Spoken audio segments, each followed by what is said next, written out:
Well, I'd like to thank all of you for taking the time to come out today. On behalf of the Board of Trustees of the C.G. Jung Institute of Chicago and the staff and volunteers, Peter Mudd, the Executive Director, we welcome you and we appreciate your support, ongoing support of the Jung Institute of Chicago. As you may know, if you're members of the Institute has been developing and growing and becoming stronger over the past 5 years, and we're very pleased with that. I want to just go on record to say we are greatly indebted to Peter Mudd for his tremendously creative leadership of us all, analysts and lay Jungians here.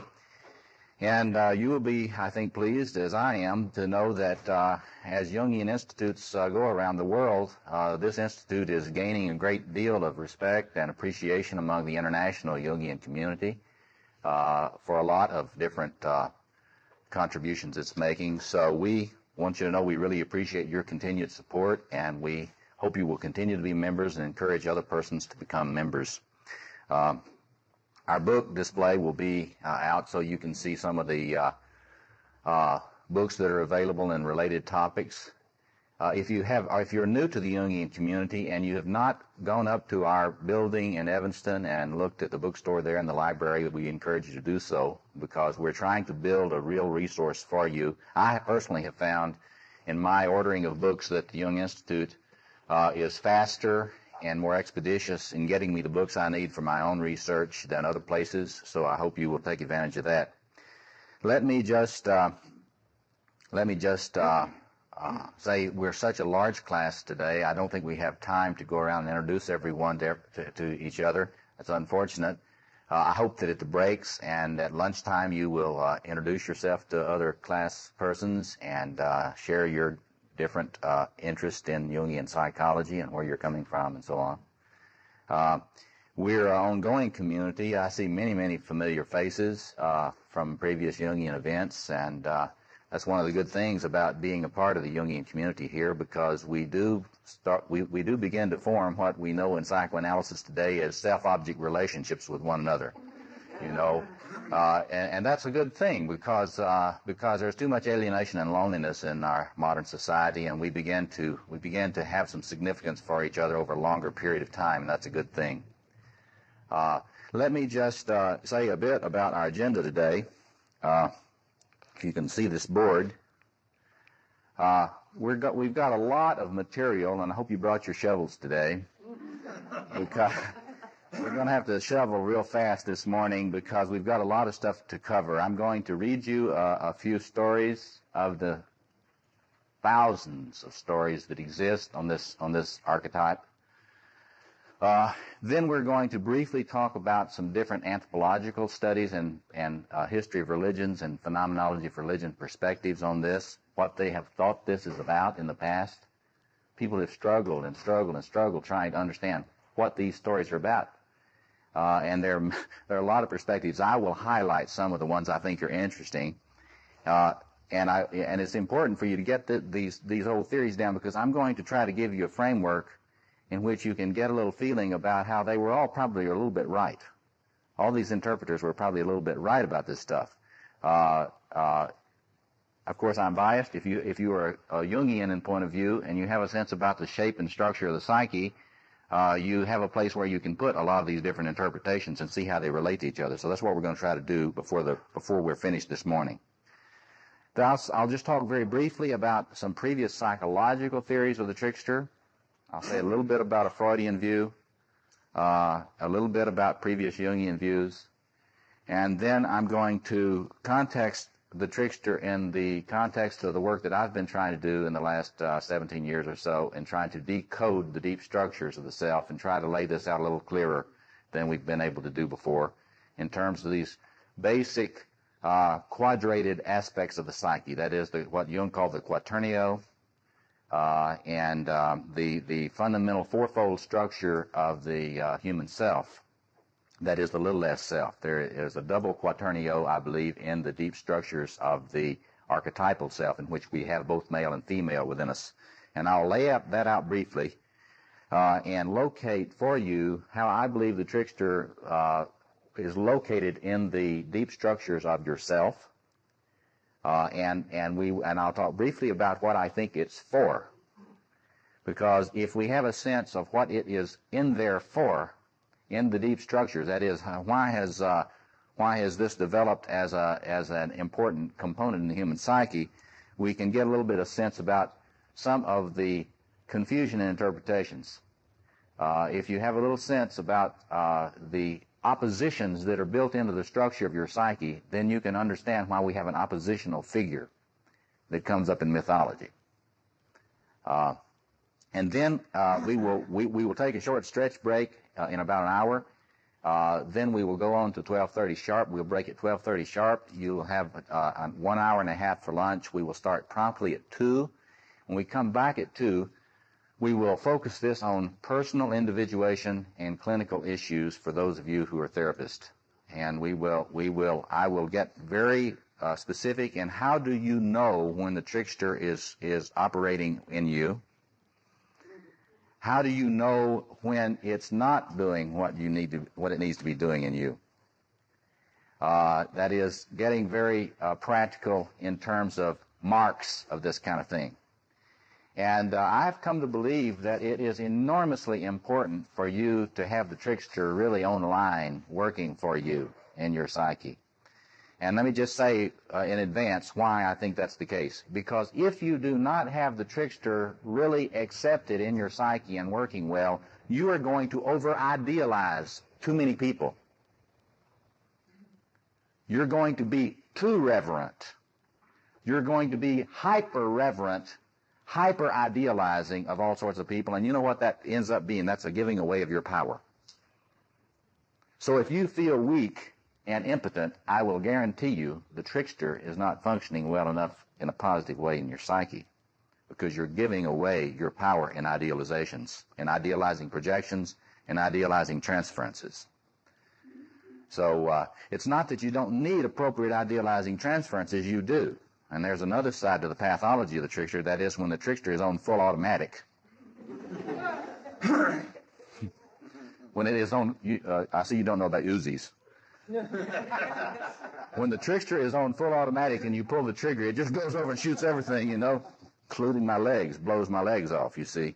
And so some of you here, I know some of you have had a little problem with the trickster being on full automatic. So if you tend to have a little problem with self-esteem, it may also be that the trickster is de-idealizing, but is de-idealizing yourself right out of existence. See? And so we will get into that a lot this afternoon, because this thing needs to shoot the right things. And the only appropriate target for the trickster's firepower is grandiosity. Pathological, infantile grandiosity. And when it starts getting into good muscle and good structure, you need to turn it off. See. So we will get into that a lot this afternoon. If that's okay with you, that's how we'll proceed. Any comments, questions about that? Well, let me just context this just a bit before we get into this. As many of you already know, I have been working on trying to develop a understanding of the deep structures of the archetypal self, which are an understanding which is consistent with Jung's work and which does not try to do something else other than what Jung did. I understand my work is merely trying to stand on Jung's own research and trying to carry his research forward in a way that is as faithful to his meta-theoretical and meta-psychological vision as is possible. Utilizing the things that we have access today that he did not have access to. There is a tremendous amount of this research that we have available to us today in anthropology and history of religions and comparative psychoanalytic theory that Jung did not have. So I'd like to say to Jungian people interested in Jungian psychology that I disagree with those people that turn the collected works into the Black Bible. It's not a Bible. It is a source of research information of a scientific psychoanalytic theory. To turn it into a dogma means you have to shut down all further research. So what I like to say is what we're trying to engage in here is a continuation of Jung's own approach to the psychology of the archetypes of the deep structures of the human self.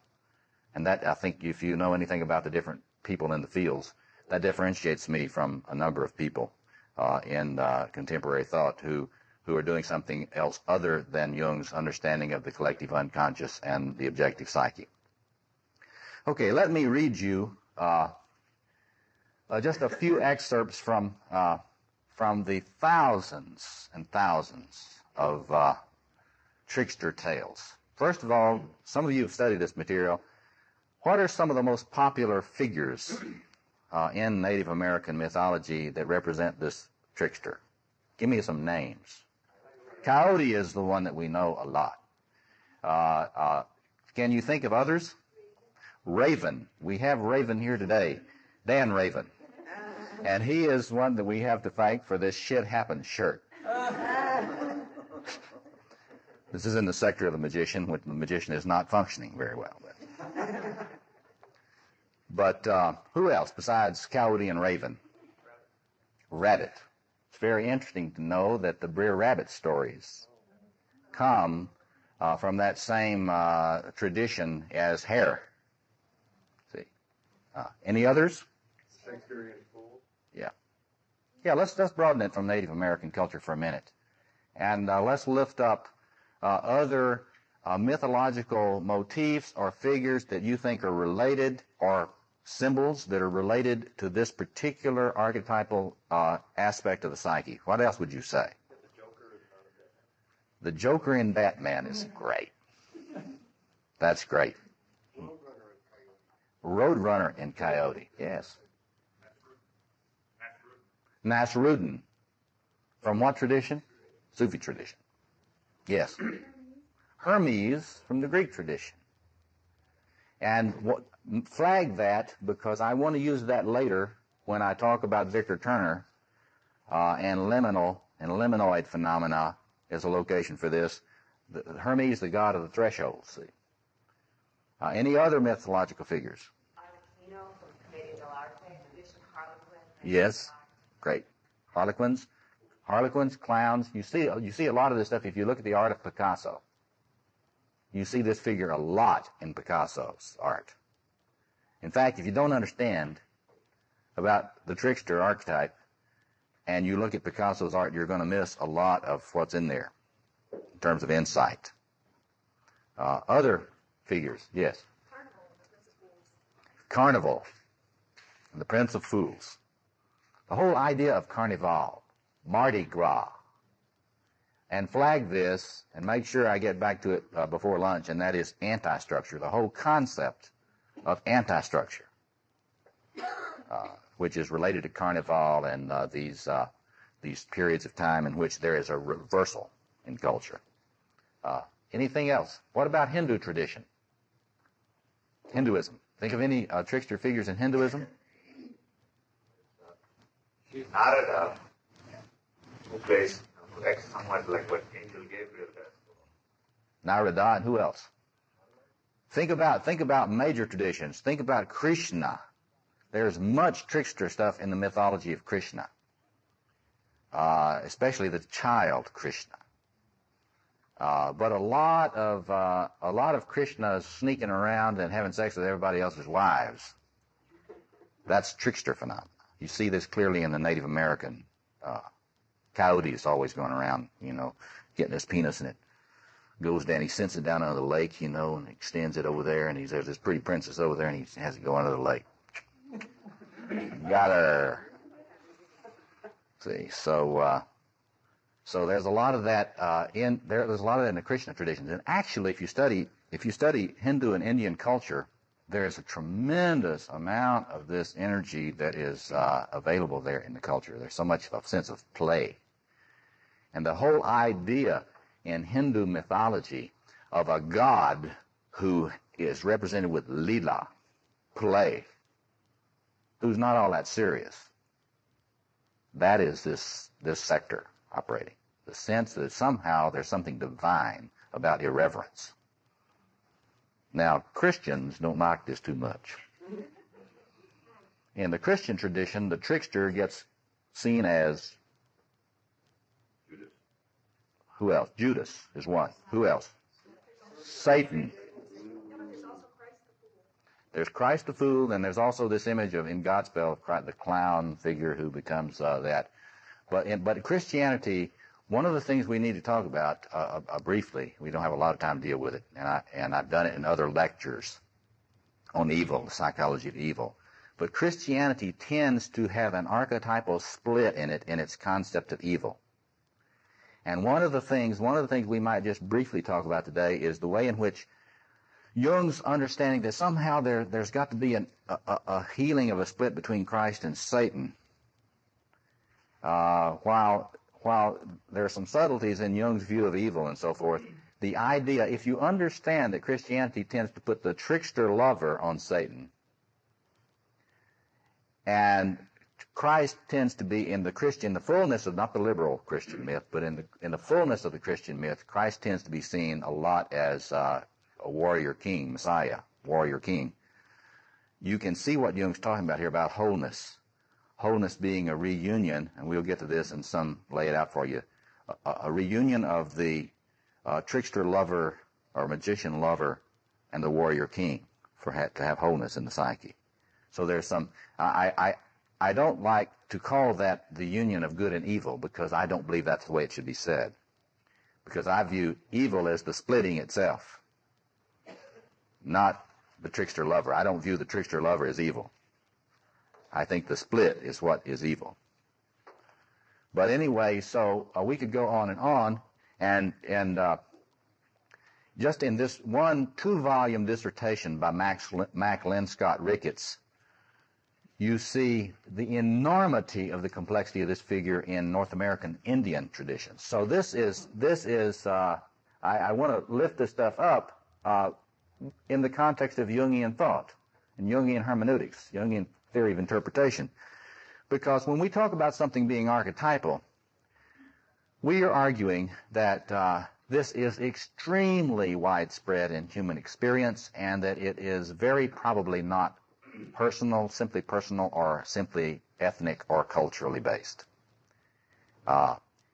It is possible to find groups that do not manifest this very much, but if you look widely cross-culturally, you will see so much expression of this that a Jungian theorist will say this is clearly an archetype.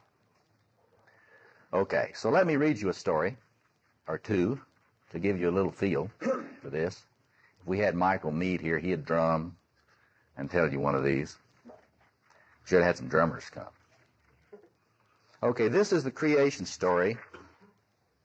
One of the creation stories of the Pueblo Indian traditions, specifically here the Navajo emergence myth. And from the beginning, coyote plays an important role in creation. Now that is a fascinating thing, because a lot of people so identify coyote with anti-structure that it's sort of puzzling to them. Why is this related to creation? But just listen to this, and then we'll have a chance to kind of decode what this may be about later. Their creation narrative has 3 parts. A journey from a low level of the underworld to the present world, that is the emergence into this world. It has a part which talks about the conditions, adjustment to the conditions of earthly human existence, and it has a 3rd segment which is about conquering monsters and conquering plagues. And you may know the work that Joseph Campbell did on the heroic twins. Some of Joseph Campbell's early work on mythology was about Navajo emergence creation myths. Coyote is a leading figure in this story, certainly in the first 2 parts of it, not so much in the latter. But anyway, there are a lot of different versions of this, but coyote is always among the figures in this Navajo emergence story. And 3 big figures: first man, first woman, and coyote. See? So you got to kind of figure out now why that? You know, why is coyote there? Another thing we did not mention is Prometheus. You got to think about the myth of Prometheus, stealing the theft of light, fire. Okay, here we go. The first two levels were too small and crowded, in part because Sun, who joined them in the second world, tried to make love to first woman. The third world was beautiful and spacious, and the new arrivals were told by the mountain people who dwelled there that all would be well as long as no one disturbed the water monster. Coyote did not heed their advice. There it is. Right? There's a guy that doesn't heed the advice of the elders. Right? Being curious, you get that? Being curious, he peered into the eastern waters and saw two of the water monster's children. He was so attracted to them, now get this, he's been told not to bother the water monster, so what does he do? He immediately goes and bugs the children of the water monster. Smart. He wraps them in a blanket, he carries them to his home. Kidnaps them, in other words. When the water monster could not find his children, he generated a huge flood that enveloped the entire third world. Well, there's Coyote. Get it? He didn't intend to have a flood envelop the whole third world. He was just doing something that he was interested in. I didn't mean to do anything. That's very trickster. You see, when the trickster's kind of possessing you, you didn't mean to cause that. I never intended to break up your happy home. That's why I love the blues. You know, when you listen to the blues, you hear somebody say, I just feel like breaking up somebody's happy home. There's up front. Boom. See. Well, anyway, the pursuit by floodwaters continued all the way to the present world. In every case, Coyote and his growing band of companions, both humans and animals, narrowly escaped the rising waters by ascending through a giant reed. Now, during their sojourn in the fourth world, a dispute arose concerning the proper roles of men and women. Now, this is an interesting one given our current situation. Each group claimed not to need the opposite sex. After quarreling bitterly, the sexes decided to separate. The women remained in the village, and the men crossed the river in the central plain. And this separation lasted 4 years, during which neither group fared well. The men hated the hard work of tending the crops, and the women were unable to plant new crops. So they agreed they'd better reunite. Well, this peace was short-lived, because the menacing floodwaters began to seep from underneath the ground. Who caused that? Coyote. What are floodwaters usually a symbol of in mythology? Unconscious? What else? That's a modern term. What else? Chaos. Remember, now here's Coyote, the unwitting agent of, he didn't really mean to cause chaos, but he did. So here come the waters. The key figure in the final emergence was Locust, who successfully passed an ordeal that enabled the hard-pressed people and animals to scramble to temporary safety in the present world. Now, this is a mythological theme which Mircea Eliade has made clear is practically universal. Human beings are always trying to find the solid ground, trying to find somewhere to stand. See, and get that now. Person that's possessed by a trickster has a real hard time finding any place to stand. See? Hard to find a place to stand to do anything from. See? Because why? Chaos is always coming and moving against cosmos. So here's the mythic struggle between cosmos and chaos. Cosmos, right order, and chaos, that which dissolves right order. Okay. Get this. This is very human. The place of emergence was in the middle of a swamp. The swamp of human history. That's very good. I like that. Suddenly the horns of the water monster surged up from below. Overcome with terror and guilt, the people opened the bundles each of them had brought with them. Coyote was forced to reveal the kidnapped monster children, and his companions quickly cast them toward their parent. Here, take them back. Appeased, the monster caused the waters to subside and swam away with his children. So, Coyote provokes the water monster, takes something that belongs to the water monster. Water monster comes to retaliate. That's your hubris and nemesis dialectic with humans. Get a little proud, take something that's not really yours, take some of the archetypal power that doesn't really belong to you, claim it as your own. It's gonna come get you. The thing is gonna come get you. See? Okay. And so now the people were safe from the underworld perils, and much remained to be accomplished in order for the present world to be habitable.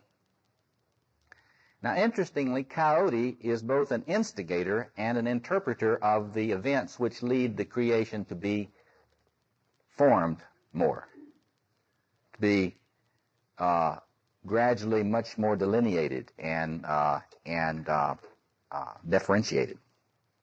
Now, see, you got to think about that. See, what is this now? There's a very key issue. Coyote somehow can help in differentiation away from regressive wholenesses. That's one thing you want to flag. The Coyote in you can help you differentiate from regressive, simple, oversimple wholeness. See, bogus wholeness, I'd like to call it. Bogus wholeness. Okay. Initially, the sun did not move across the sky, and there was danger that the earth and its inhabitants would burn up. And it was discovered that the sun must be placated by human death. So a chief's wife offered herself as a sacrifice, and as life ebbed from her body, the sun began to move. This was the first intimation that all humans must die. Now see, there's an archetypal motif which we haven't studied at the Institute much. It needs to be studied. Jung was very interested in it. That is the motif of sacrifice. Now that's one of the most important archetypal themes, and you get it, bam, sacrifice and creation. And we can, somebody when we do the diagram should locate where sacrifice would be placed in terms of the psyche. Notice it's a chief's wife, a queen. Get it? The people were afraid of this prospect until a wise man went to the place of emergence. He looked down, he saw the dead woman sitting happily by the river of the fourth world, combing her hair. She told him that all the people of the fifth world must return to live in the fourth world after death. The wise man fell sick soon after this, and one night the moon stood still. The wise man died, and the moon continued on its nightly way. Now, Coyote, interpreter of these signs. Get that? This is more of your evidence, mythologically, that Coyote and Hermes are related, you see. Coyote taking the role of hermeneutics, interpretation. He is the interpreter of events, and so there is that role of the magician in interpretation. He told the people that just as every day one of the Navajo must die, so every night someone else, not necessarily a Navajo, must die. So he's talking to them about death. So this is the space clearly of death and rebirth in there. And again, that's the space of the magician that we'll see, as we'll see in a little bit, transformative space. So this is an example, and it's indirect, but of the connection that people often will make between the trickster and the emergence of death. And you see that in the Garden of Eden story. Trickster event and first death. This event depicts the trickster as bringing things as we know them to be in their present form. And he is an interpreter of sign. There are a lot of other of these stories which we could go into. I want to read you one more. Here's another one about the theft of fire, which is a very important symbol. And this comes from Macklin Scott Ricketts' work again. In all three of the major groups, Pueblo, Navajo, Apache, Coyote begins to yield a spotlight to more pure hero forms. And here's the distinction between the hero archetype and the trickster archetype. And a lot of the interpreters have made a lot of this dialectic, this movement from the trickster to hero. And we'll say a little bit about, remind me to talk about Joseph Henderson's reading of that, the great Jungian analyst from San Francisco, his reading of that issue. But anyway, so there are several important events that are close to the hero cycles that Coyote participates in. One, the theft of fire, the release of imprisoned game or animals. That release from imprisonment theme is important. Release from any tyranny, see. The capture of daylight, the theft of tobacco, and even there are a few monster slayings. In every instance, the heroic side of his deed is contributed by his stealth and his use of deception. And so in these particular traditions, there's not, you're seeing a little of the heroic aspect of trickster. And that's where you see the convergence of the Promethean aspect of the trickster. So the trickster is not simply bawdy and irreverent and bumbling and foolish and all these things. There's important work being done sometimes by this. See? Okay. Here's a story about the theft of fire. The only fire in the world was kept inside the village of the Fireflies, surrounded by a high stone wall. By talking with the children of the village who were playing outside the wall, Coyote learned the secret of how to enter the village. Now look at that in relationship to the god of the thresholds. See, Coyote learns the secret of how to get into the village by a tree that bends down and lifts the person who commands it. He enters. He dances with a torch tied to his tail. He ignites the torch. That's a very Coyote thing to do. He ignites the torch and he escapes. And of course he set all the trees on fire as he's running from his pursuers, right? It's our first contact with archetypal energy, right? You get everything on fire. Okay. And there's another story about how people obtained daylight that came from the Apache that has a similar account. The story centers around a gambling contest known as the moccasin guessing game, in which two opposing sides alternate in hiding a marker inside a row of moccasins. Members of the opposite team try to guess which one has got the marker in it. Because the world was totally dark at the time of the first game, it is still played, this game is still played only at night among the Apache. Here's the story. The opposing sides were the large and dangerous animals versus the small animals and birds. Coyote is usually depicted as moving back and forth as each side's fortunes shift.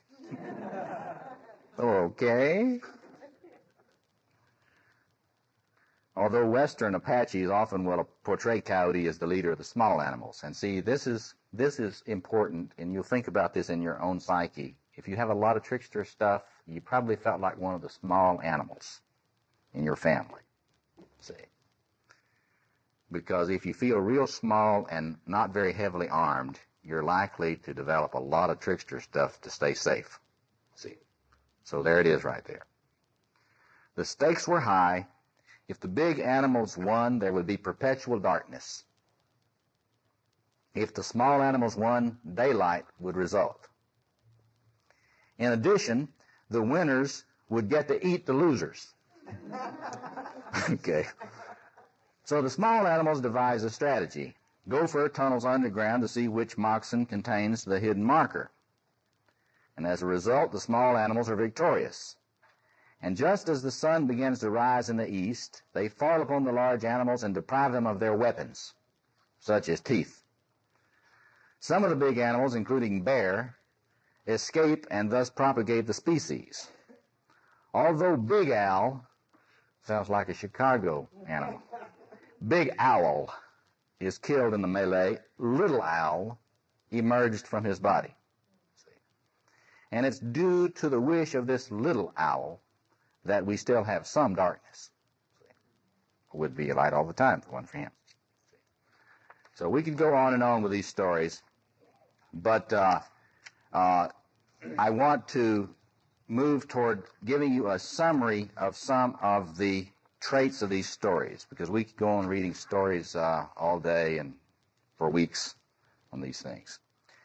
But let me just lay out what these scholars who have focused on this stuff the most have picked up as the marks, and you want to write these down if you can, because you want to, in thinking about the psychological implications of them, you'll want to be able to take these things that non-psychologists have noted and think about them psychologically. So let me just run through these things, and then we will take a break and stretch our legs, and then we'll come back and work more on the psychological stuff. All right. Now, it's interesting in mythology that trickster narratives are almost always series of self-enclosed episodes or adventures. Now, get this. Now, think about this in terms of mythological or narrative forms, comparative different kinds of forms. These narratives are almost always self-enclosed adventures. They're either isolated or they're seemingly unrelated fragments. Now, underline that. Seemingly unrelated fragments. Later, you can think about that. You're not going to get very orderly, long, drawn-out stories on this. Why? Because that's where you are in the psyche. You're in the location of fragmentation and disintegration, because that's Coyote's business. Breaking up things. See? Get it? Okay. These events related to Trickster usually occur within a unique context, the mythic era of the beginnings. That is, this is almost always related. Trickster stories are almost always related to what we call in mythological studies cosmogonic issues, cosmogonic concerns, world making. So it's interesting. In the place of world making, you get this little destroyer fella, this little mischief maker. And we got to figure out what that's about. We'll try to get to that. And get that clear in our minds before lunch. Okay. The special relationships among the earth and mythical human animal ancestors is never again repeated. Think. Wholeness. Archaic forms of wholeness are never repeated again after this fellow's work. So when the magical myth time comes to an end, the trickster disappears forever. So the wondrous being, the mythic being, the wonderful, godlike being of Coyote disappears, and what do you get in stories later on? A degraded form that's just ridiculous. And what these scholars are trying to say is, and we'll get to this more in just a second, is that the older the tradition, the more wonderful Coyote. Not nice. Coyote's never nice, but he's wonderful. You got to get that in your mind. What is that? Unnice, wonderful. That's only a Christian problem. People that are not Christians don't have a problem with unnice being wonderful. See? But, okay. So developmental aspects. The scholars are convinced that this is a very archaic figure, very old figure in human mythology, and they have a lot of different takes on this. Some of them believe, they're all over the place on this. Some of them believe that there was an old primitive form of a figure which was divine, but which was superseded by the high god later. You know, in mythology, you get this high god that's more nice and rational and orderly and just and all these things. So they have these developmental fantasies. You know, some of the old theorists had a developmental fantasy that you had this archaic form, which was more in the infancy of the human race, and then it kind of developed. Others had an idea that there was an earlier high god that deteriorated. And so the trickster narratives then were deteriorations of what was an earlier, purer form of the high god. See, so I mean they work both ends of the stick on that. See, and it's very interesting. There is a tradition and interpretation which tends to see the development. Most of the theorists will show the relationship between the trickster and the shaman as being very closely related. And Jung, in his article in this Raiden book, points out that the trickster and the shaman are very closely related, in some ways may be the same. But a lot of these scholars will say that the trickster may have been in opposition to the shaman priest, that the shaman priests were more serving this god of order. And one of the things that they will point out that the shaman priest will try to get in a relationship with this powerful high god of order and be able to be powerful through placating the high god. You know, at least obeying or doing rituals or sacrifices to it. Whereas trickster figures will figure out how to get what he wants without placating the high god. You get it? I mean, so some of those scholars will point out this dialectic in there in which trickster doesn't seem to be too reverent. Well, that's safe. Trickster is never too reverent. So if your religious form requires reverence, the trickster isn't going to do it. Okay. Another point the scholars have made. There tends to be in most of these stories cross-culturally what some of them have called, Ed Piper and others have called, the adversary game configuration. There is an adversarial configuration. Most of the trickster adventures throughout the world tend to be cast in oppositional terms. And so there it is again. Whenever he is deploying his powers, he's aggressively trying to attain some individually desired goal. Or he is aligning himself with the small animals in a team effort against powerful opposition. That's a key thing. Whenever you feel yourself against powerful opposition.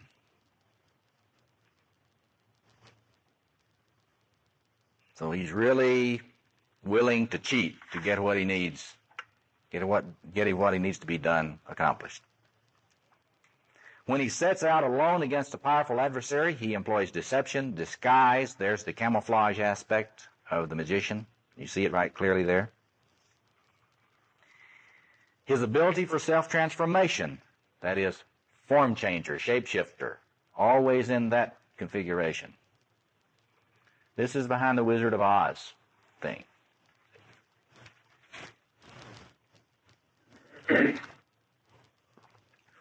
It even includes the power to change sexes.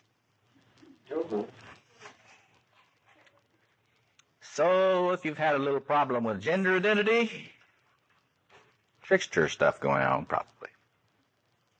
And rather than writing it in some sort of concrete somewhere as to what that's about, it may well be that one is using one's gender confusion against tyrannical powers in one's life.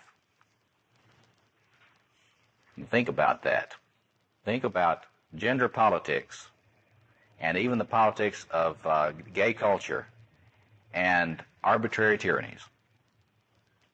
And you look into that, and there's probably some sort of structural element that's going on in that. Now, this is clear, according to the scholars, very clear in stories of Raven in the Northwest, where personal rivalry with a powerful and jealous male figure is explicit. Old Oedipal stuff there, you know. Tyrannical male figures, see. And Raven can use natural objects for extraordinary purposes. Very creative. There are motifs of his smallness, his powers of disguise, disguising himself as a pup in order to gain entrance to places where he has been excluded, and so forth, compensating for lack of physical prowess with ingenuity, guile, and daring. Those are almost always present. Another motif which the scholars have said that are practically universal, defiance of natural restraints. Get that word, defiance. This is emotional stuff associated with the trickster. If you have a problem being defiant, your trickster stuff is not adequate.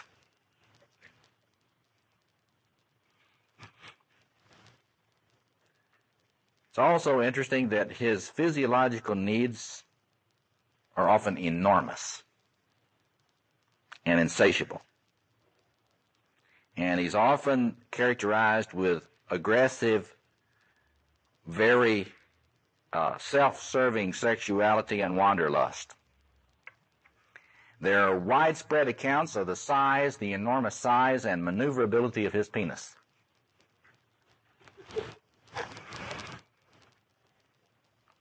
And there are also many, many tales about the painful discoveries that he has to make about the limits of his magical powers and his native abilities.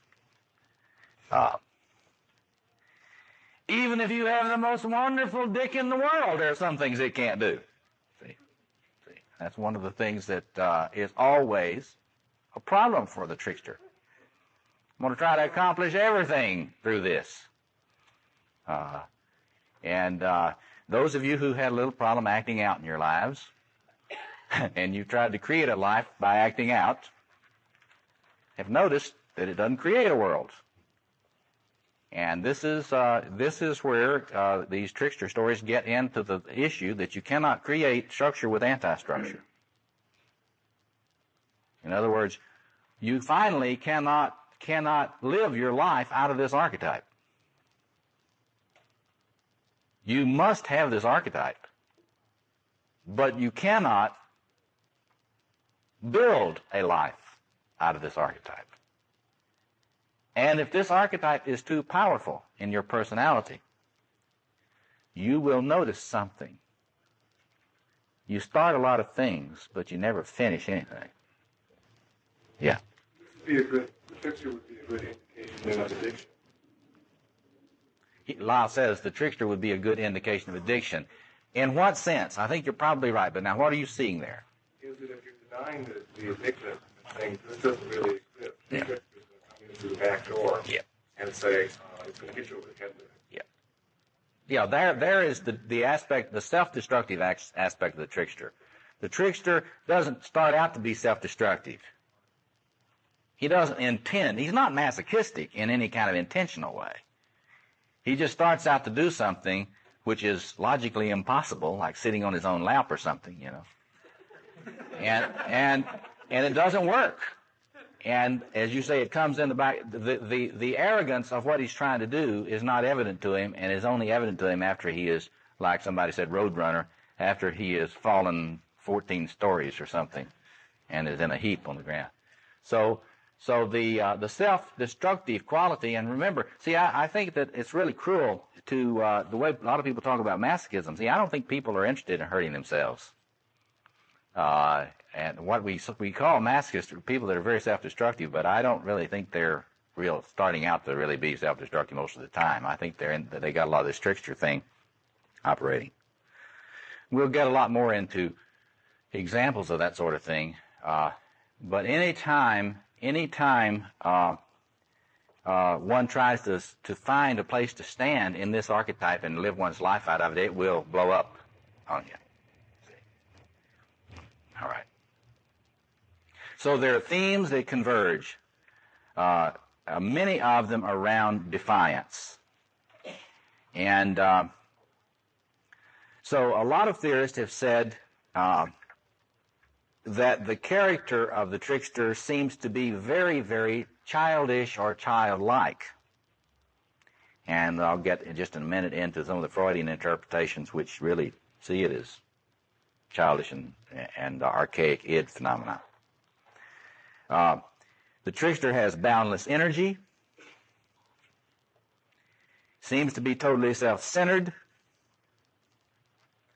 He seems to be fascinated and involved in all sorts of clumsy experiments with his bodies and body capacities. He's just really always turned on by how fascinating his anus is. His anus does all sorts of things. He'll get his anus into all sorts of trouble. You heard of that before, getting your ass in all sorts of trouble. You just put it over here, and and it gets burned up, And then he's always trying to find it, He can't. You've ever heard of that? Somebody that can't find it with both hands? Well, this is Trickster. I'm not kidding you. It's in the stories. You have to read these stories. There's a lot of structural energy in this room today, I mean, we got to get a little anti-structural energy. Where are some of you people that are tricksters here and got to help us out, Get a little coyote in here, But the anus is just endlessly fascinating for him, and he has no sense of revulsion for feces. In fact, one of the things he thinks is wonderful about feces is how you can smear it on everybody's temples and on their sacred objects. And there are many stories about Trickster taking shit and just wiping it all over all the most sacred precincts. Does that remind you of any dreams of Jung's?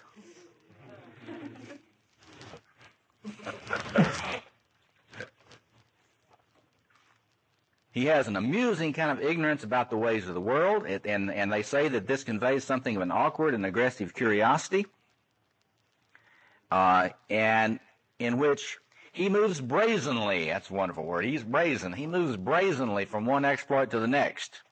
In short, he plays all the time. See? Tends to be alone a lot, but and the psychologist will say his ego functions are not developed. I totally disagree with that. Some of his ego functions are not developed. He's got some ego functions wonderfully developed.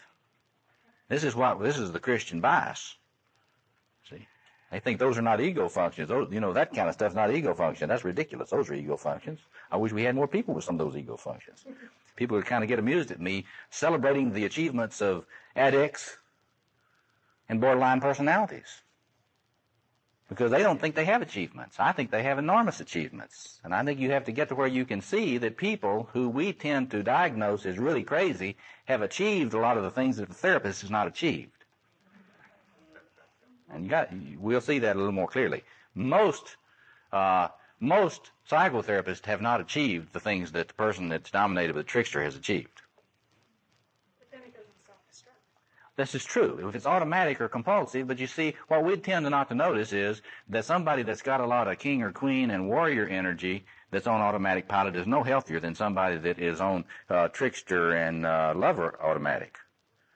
They tend to look a lot healthier, but in terms of wholeness, if you look at a Jungian view of wholeness, they're not healthier. And they sure as hell don't have as much fun. So this is where you end up having all these envious therapists who are voyeurs of your fun. Of course, you're kind of sacrificing. You're being self-destructive and having all this fun for the rest of the staid world that you're dealing with. See. But anyway, so another motif that's this central defiance of external authority. Now that's key. Defiance of external authority. And there are others, but let's stop there for our break, because there are enough of those things which you can get a feel. You ought to have a feel for this character, and by now you ought to have a feel already for how much of this you got and how much you don't. Okay? Let's take about 10 minutes, and let's start again promptly in 10 minutes.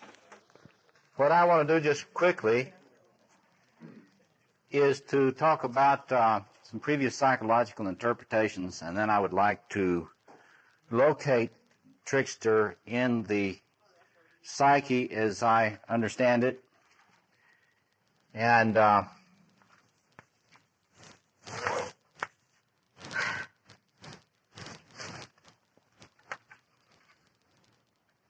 you can even put here, like Victor Turner. I didn't talk about Victor Turner,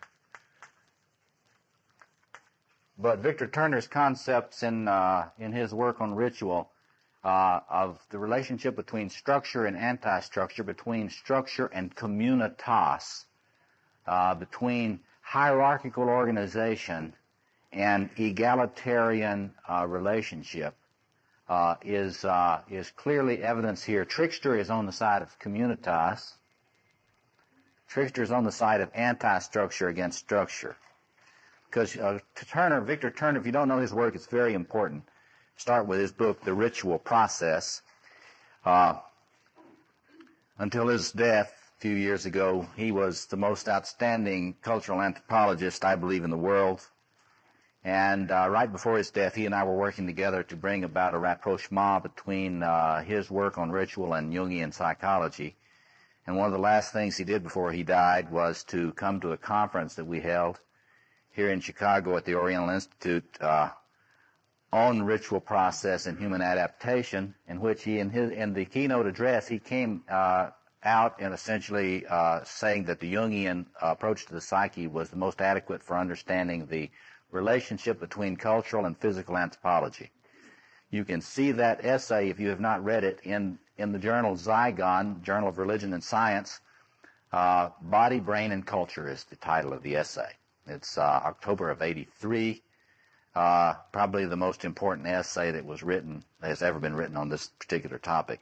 But anyway, structure, hierarchical order in society, and communitas, anti-structure,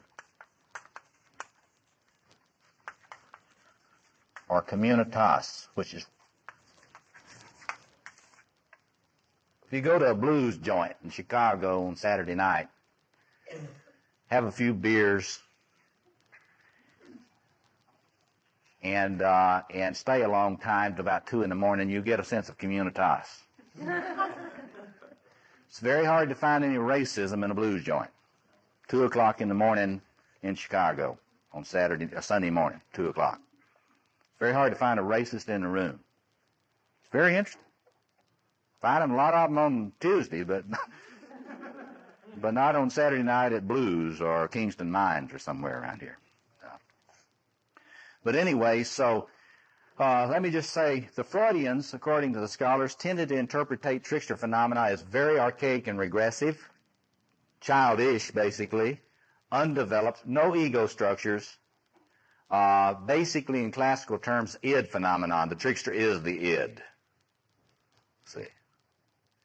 And you can see why they might say that, because he's unabashed, he's not ashamed. You know, he's going to do what he wants to do and get into what he wants to get into. And he's not going to be too upset. Let's say he doesn't have a particularly strong superego. Right? Okay.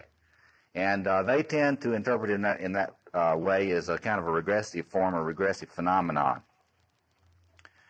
Some of the Jungian interpretations, including there's an interesting essay by Jung in this Radin volume here, this Paul Radin volume on the trickster, which if you're interested in this, if you think you got a lot of trickster issues, you should get this Radin book and read the materials in there about the myth, but also read Jung's essay, because he talks about it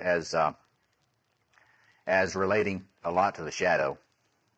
He sees it as an expression of shadow dynamics for most people, and certainly I think that is true for a lot of people. It's an expression of shadow dynamics, but you know, there are a lot of people for whom it's an expression of persona dynamics.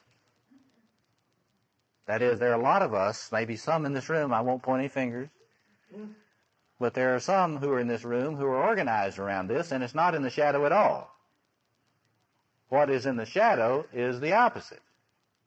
So it's not, I think, finally, something you want to say that this is in the shadow, because it's not always in the shadow. It's in the shadow of uptight establishment types.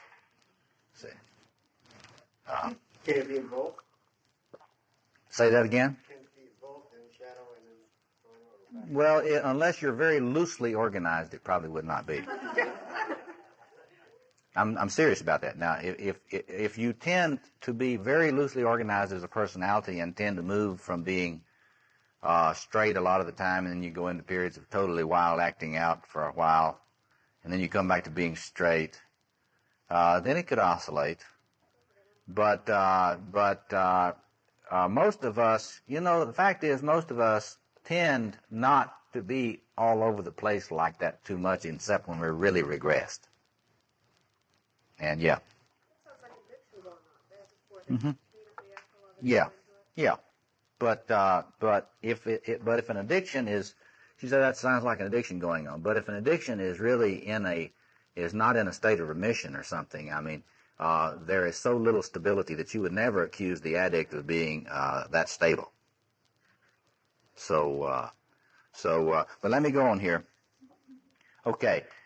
So read Jung's essay. You can get Jung's essay, and you really ought to read that before you read anything else, I think, in Radin's book. But Henderson's book, Thresholds of Initiation, Joseph Henderson is this really wonderful San Francisco analyst who's in his 80s now, and who studied with Jung and has done a lot of really, I think, pioneering stuff on ritual and anthropology in relationship to Jungian psychology. He tended to also to take a kind of a interpretation similar to the Freudian, saying that in the personality, when this trickster element was very present and operative in the personality, that it tended to be more archaic in form, and that as you got more developed and individuated, it tended to switch more into the heroic motifs. That is, as you started to move against the chaos and so forth, that you tend to get more into heroic motifs. And I think that if you talk about the developmental patterns of someone who has really been acting out a lot, I think he's probably right. That is to say, if chaos has had a big role in your life and you spend a lot of time with the water monster, then when you start getting yourself together, you probably do get a lot more heroic energy in your psyche, and you probably do get the sword out and go after chopping that thing up and making some world out of it. So if you're thinking developmentally, that's probably right. But again, I want to point out that that is really very specific to a specific kind of person. And what I want us to do in the remainder of the morning is to talk about this in terms of what I see as the deep structure of the psyche. And let me just give a brief introduction to this, and then we'll locate Trickster in it. And I think you'll be able to see a lot of the traits that we've mentioned, how they hold together and how they function in the psyche in a more integrated way. You'll be able to hold the different components together. My work in the last 17 years has been to try to do some further decoding of the deep structures of the psyche. As I've said to you before, I have not been one that has decided that that Jung's idea of the objective psyche is something that we can get past and or need to get past. I do believe that the archetypal self exists. I think that it is very clearly structured. I don't think it's vague. And what I have tried to do in my work is to follow up on Jung's researches. I recommend for those of you that have not done this to get a copy of the 20th volume, the index of Jung's collected works, and just peruse through there the way in which Jung did this enormous work on researching the deep structures, the shapes of the structures of the psyche, the unconscious. Too many people today do not ever do that. They read contemporary sort of popular Jungian writing, and they don't look at Jung. One of the wonderful things I think that our institute is doing under the leadership of Peter Mudd is emphasizing reading the collected works. If you want to know Jungian psychology, you ought to start with reading Jung. And so you look in that collected works in that 20th volume, and you see all of this enormous work that he did on specific structures of the unconscious. And he did a lot on very many of them, and that's one of the things that we like to present in our program is programs on these different structures. But anyway, in that he spends an enormous amount of time on what he calls the quaternio. That is the four-sided image of the self. And one of the things that you can do when you're studying the imagery of mythology is see how often fours come up. And Jung and Jungians have been accused of having some sort of mysticism of fours. You know, the missing fourth they talk about. And Jung's fascination with the missing fourth and all that sort of thing. And a lot of people have thought that that was some sort of weird occultist mystical bias of Jung's. I don't feel that way at all.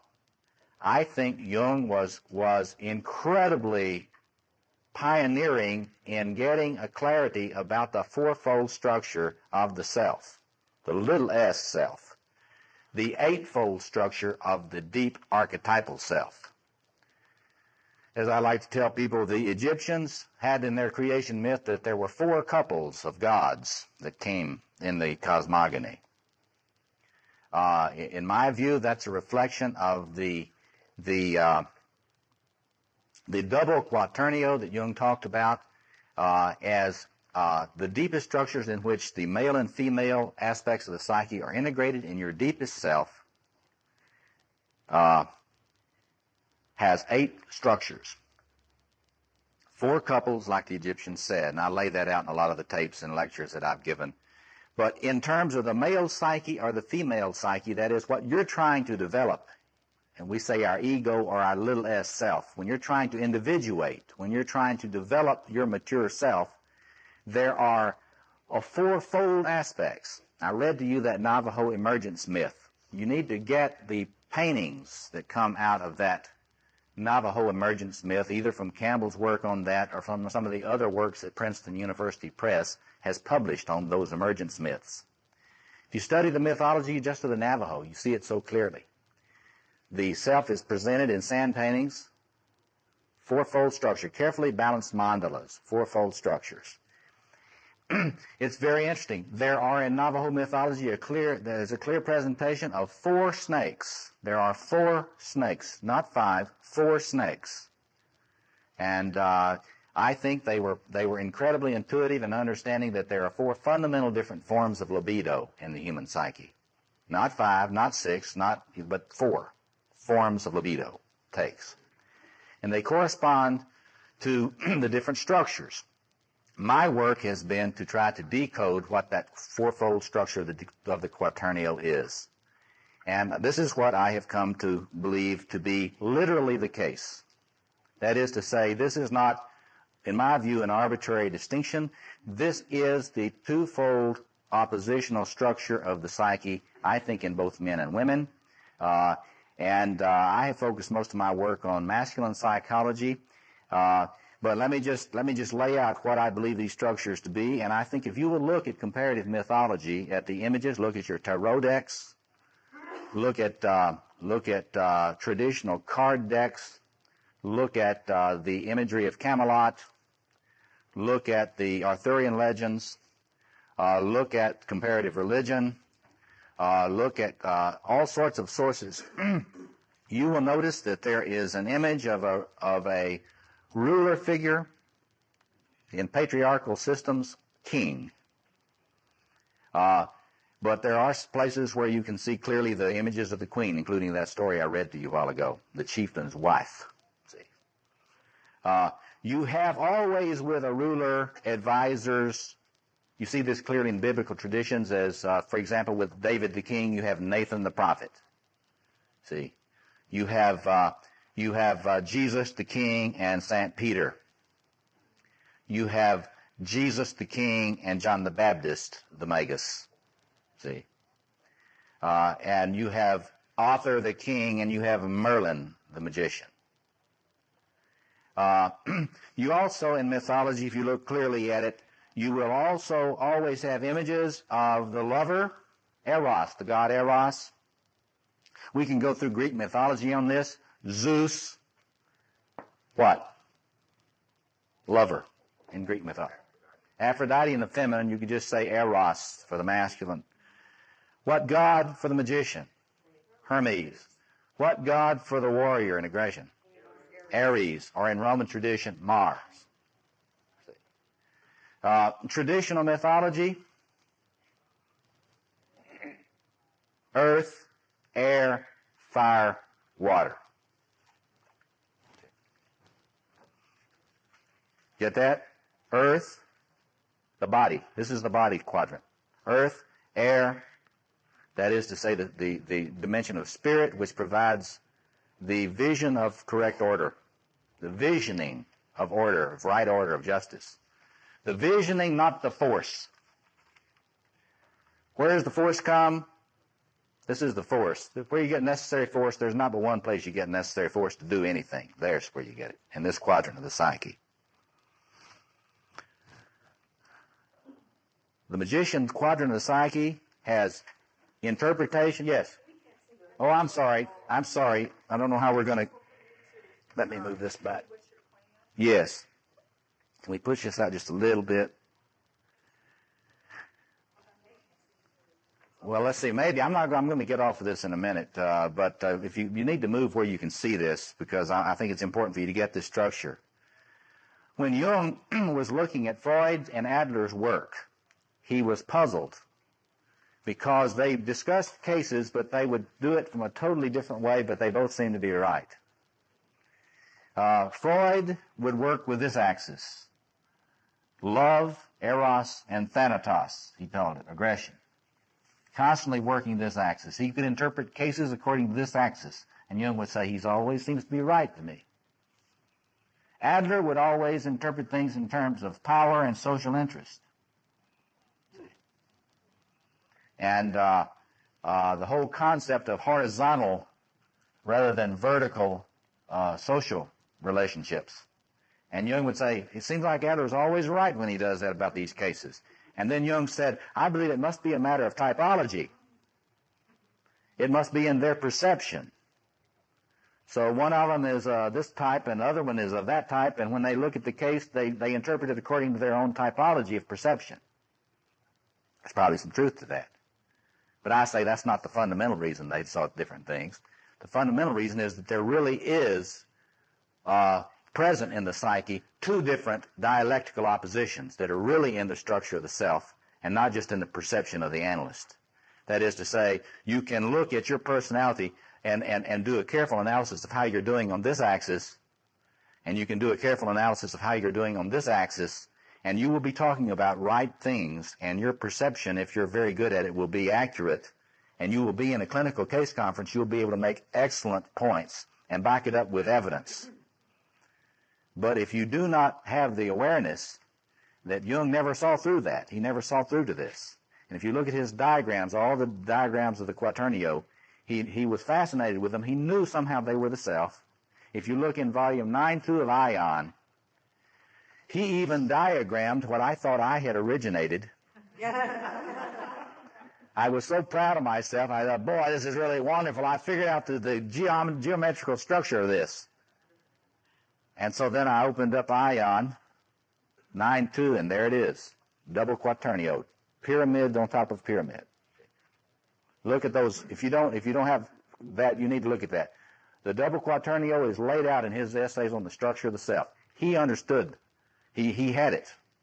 He simply did not get clear about. He kept figuring out what he needed. But this is the Jeremiah side, and this is the Ezekiel side, and he was doing all these kind of mythical names, but he never figured out. He never was able to break the code about what the different quadrants were.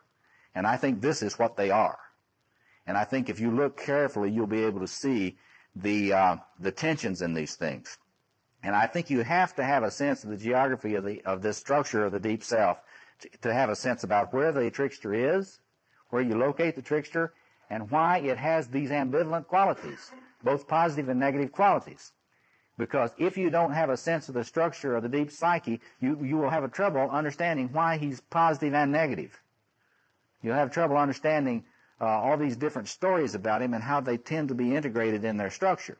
But once you get a sense of what these different sectors do, or what the different programs, some of you here are computer specialists, and I get in trouble a lot with humanistic types using computer analogies. But I think they're very apt, and I think it makes a lot of sense to use computer analogies for this type of stuff, because I like to think of each of these quadrants as having very specific programs for the human psyche that either they're present and operating properly or they're not. They're malfunctioning, and they have different potentials that are radically different And you can tell very quickly, clinically, once you understand this stuff, when somebody starts describing their symptoms to you, you'll be able to tell something about what's happening with them archetypally. What archetypal system they're having difficulty with, what they are not accessing appropriately or not, and so forth. Yes? Have you found in your studies and in your clinical work that you found that if somebody has so many aspects of the king or queen and different configurations of these things that you can almost guess or you can almost see where it's going to with another person with a different That's right. I have found that not only can I do it, I have found that if somebody is given a little introduction to this type of thing, and I just say, take a piece of paper, and I want you to shade in which of these spaces, think of these as spaces in your psyche. Think, in my father's house are many mansions. Which rooms in the mansion do you have the keys to? And you start thinking about yourself, your energy that you have every day, and you ask yourself, now, which of these have I made a beachhead on? And which of these have I not? A person with lots of trickster energy, where have they made a lot of beachhead? Right in here, usually. All that sexuality and sensuality stuff is lover energy. See? Remember something. The reason that I don't use gods to describe archetypes is that any god has a personality, however flat. When you have a personality, you've got more than one archetypal configuration. So trickster, the functioning that you see there is basically here, but you pick up some of the stuff where he gets the lover stuff too. All that fascination with his penis and his anus, his body stuff. The clear magician archetype doesn't have a body. It's more like Plato. The body is an embarrassment to the pure magician archetype. You think that if you really achieve development as a person in that Neoplatonic tradition, you get rid of your body. It's that Manichaeanism, that's crept into Christianity. But anyway, so where do we locate it? Here. Where do we locate most borderline personalities? Here. Let me just go over this quickly. Yeah, come around here so you can see, because I can't move this any further. Where do you get sources of order in personality? There are only two sources of order in personality. So if you're chaotic, if you've got a lot of chaos in your life, that tends to mean that you have a lot of organization here and a lot of organization here. The sources of order are here and here. This order is an order that comes from deep structures. This is an order that comes from will and action. See? If you're a compulsive workaholic, you will impose a lot of order on your life, but you will not be calm. So if the order in your life chiefly comes out of the warrior sector, you're not a calm person, but you tend to have a fairly orderly life. Not any fun, but a lot of order. If you have a lot of connection here, you tend to have a lot of calmness, peace that passes understanding. But you can't have it through identification with this. You have to have an ego connection to this sector. If you have an identification with this, you're a narcissistic personality disorder, and you're afraid somebody's going to knock you off the mountain. See? So it makes you very vulnerable to slights. You're easily hurt. You're sensitive and easily hurt. If you're sensitive and easily hurt, you probably have an identification with this. See?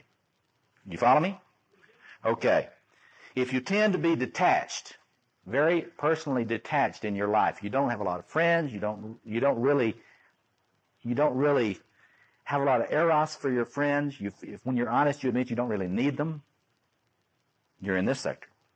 Theodore Milan's work on psychopathology, which I consider to be probably some of the best, just basic journeyman quality work on psychopathology. That's Millon. He says there are 4 basic aspects of psychopathology. You can locate practically anybody's pathology in 4 modalities. An independent modality,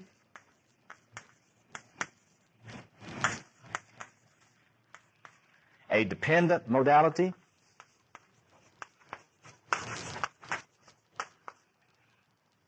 an ambivalent modality,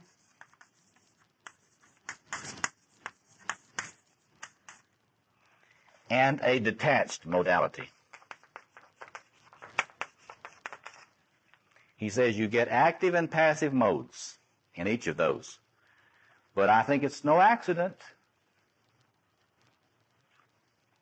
Person dominated with magician energy tends to be detached. Person with too much lover tends to be dependent on substances or people. Person with too much king energy tends to be very self-involved. If they're not connected in an appropriate way, they tend to be very narcissistic, very self-involved, and not to give a shit about anybody else. It's what they want. Person with too much warrior energy tends to be very aggressive but ambivalent about it. Well, you know, aggression tends to make you very lonely after a while. You know, you beat up your lover only so many times, unless they are really tremendously chronically dependent. See? When you got these abusive relationships, you usually got one that's tremendously dependent and one that's tremendously aggressive, and they've got a pact. We will be a person. Not two persons, we will be a person. See? Or there are some other arrangements that get set up like that. But the point of it is that aggression alone cannot, any more than the trickster, cannot have a world. If you're into firepower all the time, you tend to shoot a lot, but then everything tends to be dead. Right? You know? And so, you know, even Rambo gets tired of shooting and, you know, being, you know, behind the gun all the time, I'm sure. So in other words, you can be into all this firepower, but after a certain point, we all get into our separation anxiety. If you want to know where your separation anxiety comes from, when you start pushing the edge of your envelope on separation, you will start feeling that ambivalence that Milan is talking about. Whoa, I wonder if there's going to be anything there when I get back. It's like the fighter pilot leaving the aircraft carrier. You know, I'm going to fly out of here, but is it going to be there when I get back? Any place to land? You see that if you study Margaret Mahler's work on the development of early childhood personality.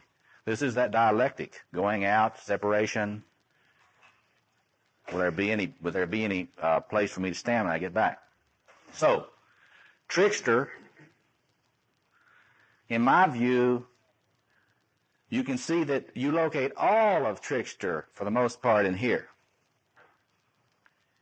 And the dynamics which are highlighted as being so key to trickster are more heavily concentrated in here in the magician aspect of the psyche, because all of that stuff in defiance is in this dialectic. See? And so now think about Jung's concept of wholeness. See, people throw that around like that doesn't have any content, real content. The concept of wholeness is just sort of a spiritual idea Jungians have. You know, it's a lot more than that. When you start talking about the goal of individuation, the goal for one's individuation is to become one who is able to move in all the four quarters of the psyche. In other words, that's why I say I don't like to pathologize about people who are real good in these quadrants. They've made an achievement. They can move in this half of the psyche. Why do we have to, as clinicians, why do we have to make people who are really good at trickster lover energy feel bad about what they've achieved? They've got half of it down. See? And I'm really serious. I'm not joking about that. I'm really serious about it, because if I am a borderline who's an addict, and I go to the mental health delivery system, they're going to make me feel so defective and as if I have no achievements.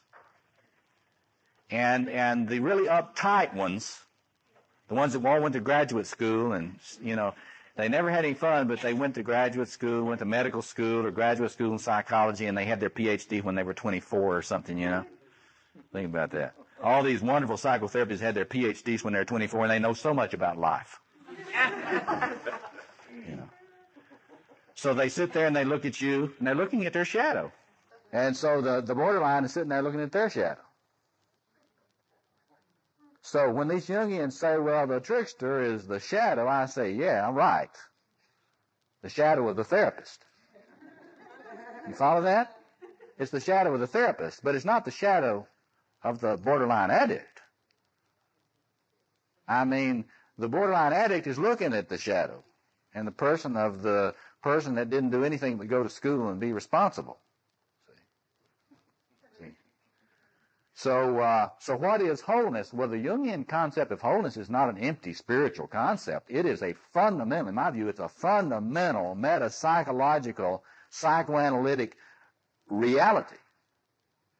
And that one is not individuated in any sense of the word until one begins to move into the four quarters.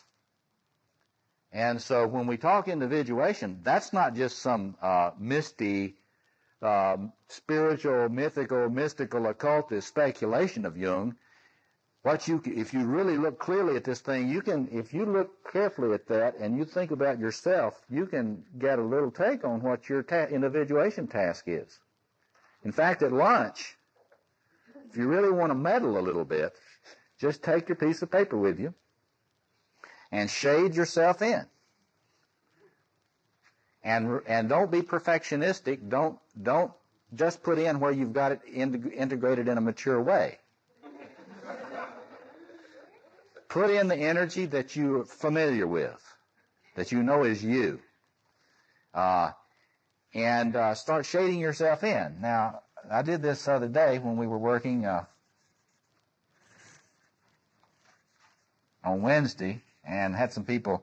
There were a number of people there that were shaped like I tend to be shaped in terms of my development. I'll put myself up here in terms of that, and then you think about yourself. When I was a boy in my home, it was okay for me to be smart, get knowledge. Not that trickster aspect. That wasn't okay. See? But I was also supposed to be the little prince, right? Dad wasn't treating Mother well enough, right? So I had to get some of this prince stuff. You've heard of the American Prince, some of you? I hear that they're not all Jewish. Some of them are Irish. Are there some Italian princes? Ooh. So anyway, I had a little premature shooting up of this king energy because I was put on the throne by my mother, see? Sit up there, son. Climb up those steps. So I had that. I didn't have enough of this to care much about anybody else, but I had a load of this because in my home I was trying to figure out what was happening. And, you know, Trickster is always trying to see into things. What is going on here, you know? He's really an interpreter, see? He's going to hide out and interpret. Well, that's what I did a lot of that, see? So this is the way I tended to be configured. Loads of this. It wasn't permissible to be aggressive in my home. I was told by my mother that you should never fight, that it doesn't matter what anybody says about your father, you shouldn't hit him. No matter what anybody does to you, you're supposed to turn the other cheek. She was a Christian, you know. So I can't have any warrior energy. And this lover energy, it was a Christian home. You know, masturbation was bad. You're not supposed to play with yourself, you know. You're not supposed to be interested in any of that old negative stuff. You're supposed to be a sweet, nice boy and go to church a lot. So there wasn't any room for this in my conscious, developed ego. So we get this configuration, this stuff heavily in the shadow. What happens? Become a psychotherapist. Obviously. See? Because if you're a psychotherapist, you tend to be a voyeur. You're not going to know these energies, but you're going to get to see a lot of it. See? And, you know, you don't even, the more of a scientific psychotherapist you are, like Freud tried to be, I'm really interested in the science of this. I'm not really interested in healing. That means you got a little less of this in the consciousness. But if you have if you feel like you're really a healer, then you got more of this nurturing king or queen energy, and so you can see yourself as a healer using your knowledge to heal. And there's a typical pattern here for therapists. A lot of therapists, social worker types, and so forth, have got a lot of this. What can you tell me about this person? Not whole. Right. Will this person tend to be able to defend himself or herself against undue demands? Not likely. Why not? Absolutely. If you have any boundaries, it's because your warrior helps you have boundaries. If you can say no, it's because your warrior helps you to say no. What defense against complete domination by other people would this person have? Detachment. It would come out in a trickster form. When I'm tired these days, I don't answer phone calls. Get it? So if you call me up, I don't answer your phone call, say, well, Moore's still in his trickster. He's being protective of himself the only way he can today. Another rule. When you're tired, you regress back to what you were good at as a child. Now, when you're not tired, you can answer the phone and say no. See? Or go to hell. Or stick it up your nose. But if you're like me, see, and you're really fatigued, you tend to regress back into your childhood patterns. And if no matter how you were shaped, you will do that too. You will notice that when you're really regressed, and when you really get regressed, what will happen? What would happen to this person if they really got regressed? Now remember shadow. Where's the shadow here? Boom. What would this person likely do if they really got regressed? Could become an addict real easy. Now, I don't have any problem with that. I just love wild turkey. Really? I really love it. See, it's not because I have any addictive tendencies. What else could this person do if they really got regressed? Not typically, see, because this is too much in the ego, see. You're not likely to be as narcissistic as you usually are, but you won't change a lot when you regress. Think about that now, see. I'm not saying this person would not be narcissistic, but it wouldn't be more narcissistic when they got regressed than usual. What would they tend to do else? Huh? What's the matter with this? Well, not angry. Violent. So don't mess with me on Tuesday night at about 10 o'clock when I'm tired. Because the shadow warrior is pretty close to the surface when I'm tired. It's not an integrated warrior. See, when you have an integrated warrior, you don't lose your temper, you don't get into rages, and you don't get angry a lot. You just do what is necessary, and you set your boundaries, and if anybody steps across, you cut it off. See? But you don't get angry. You see, you don't lose your temper. If you lose your temper, you don't have an integrated warrior. So an integrated warrior has a sense of detachment and gets the job done. It's not detached, just gets the job done, and does not lose the temper. So anybody that's violent against people that they do not clearly intend to be violent with for good reasons is not got an integrated warrior. Anybody that's constantly losing their temper and getting into fights in bars is not got an integrated warrior. We think in our culture, we're so stupid about this, we think that men that get into a lot of fights have got an integrated warrior. But they don't. What about violence on the road? That's unintegrated warrior energy. See, integrated warrior energy always serves you and the world. The abuser, any violent person has got tremendous problems integrating their warrior, because once it's integrated, they won't have that problem. That's why I will send man that tends to be abusive, I'll send him for martial arts training. Get that integrated. And they don't have that problem anymore. Yes. Passive aggression would also be, see, when I'm not functioning at my level of current development, I tend to be very passive aggressive. And it's embarrassing as hell to deal with the extent to which I have not resolved my passive aggressive problems. You see, this is an important thing to know. If you tend to have a problem with procrastination, if you tend to notice that you're passive aggressive, you don't deal with things up front and direct and clean, you got a warrior problem. See? Yes. So do you need a martial arts, or do you get the kind of the theology of self-discipline from that? Do you understand what I'm saying? What is it that cures the warrior? I think you need, the thing that martial arts have that I am very high on is they have a ritual framework, they have a ritual containment, they have a spiritual tradition, And a highly developed sensei is not a bully. You will not find a highly developed sensei in a real deep tradition that's a bully. And they tend to be real deaf on bullies. And the problem with sports today, our sports in America are not warrior traditions anymore. You got to get the difference between a warrior, a soldier. You know, a soldier is not always a warrior. A mercenary is not a warrior.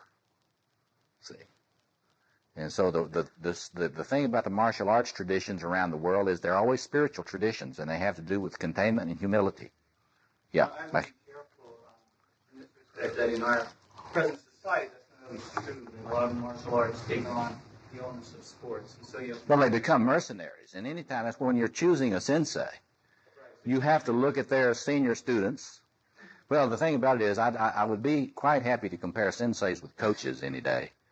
You know, I mean, but your point is well taken, and what you have to do is you have to find someone who's working and taking a spiritual tradition of a martial arts thing seriously, and who's not simply an entrepreneur.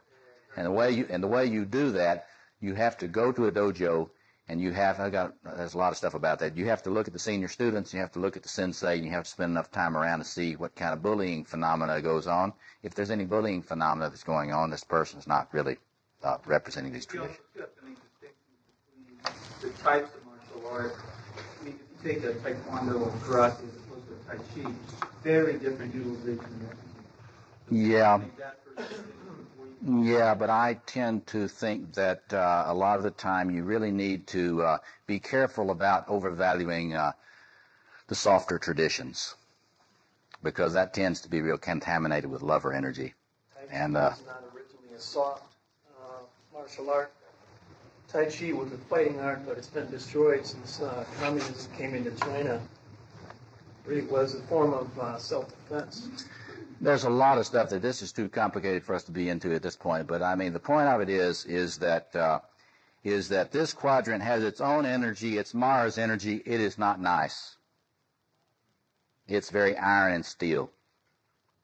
And if you have too much contamination of the lover stuff in your personality, you will not be able to affirm that. You will see that as a shadow issue, and you project that on all sorts of other people. My sense is if you're not familiar with the steel edge of the blade in yourself, it's in your shadow, and you're acting it out in passive-aggressive, destructive, probably brutal modes in your relationships. And you're also letting other very sadistic people get away with things they shouldn't be getting away with. Yeah. You talked about the trickster being configured in the lover and the magician. He's in the lover in the sense of that sexual motif. If you don't have any warrior in there, in the trickster, isn't he liable then to be just an isolationist? Yes, this is true. This is true. Lyle is saying, when I say that there's some lover energy in the trickster, I have to be careful about that to make the distinction clear, and he's making an important distinction.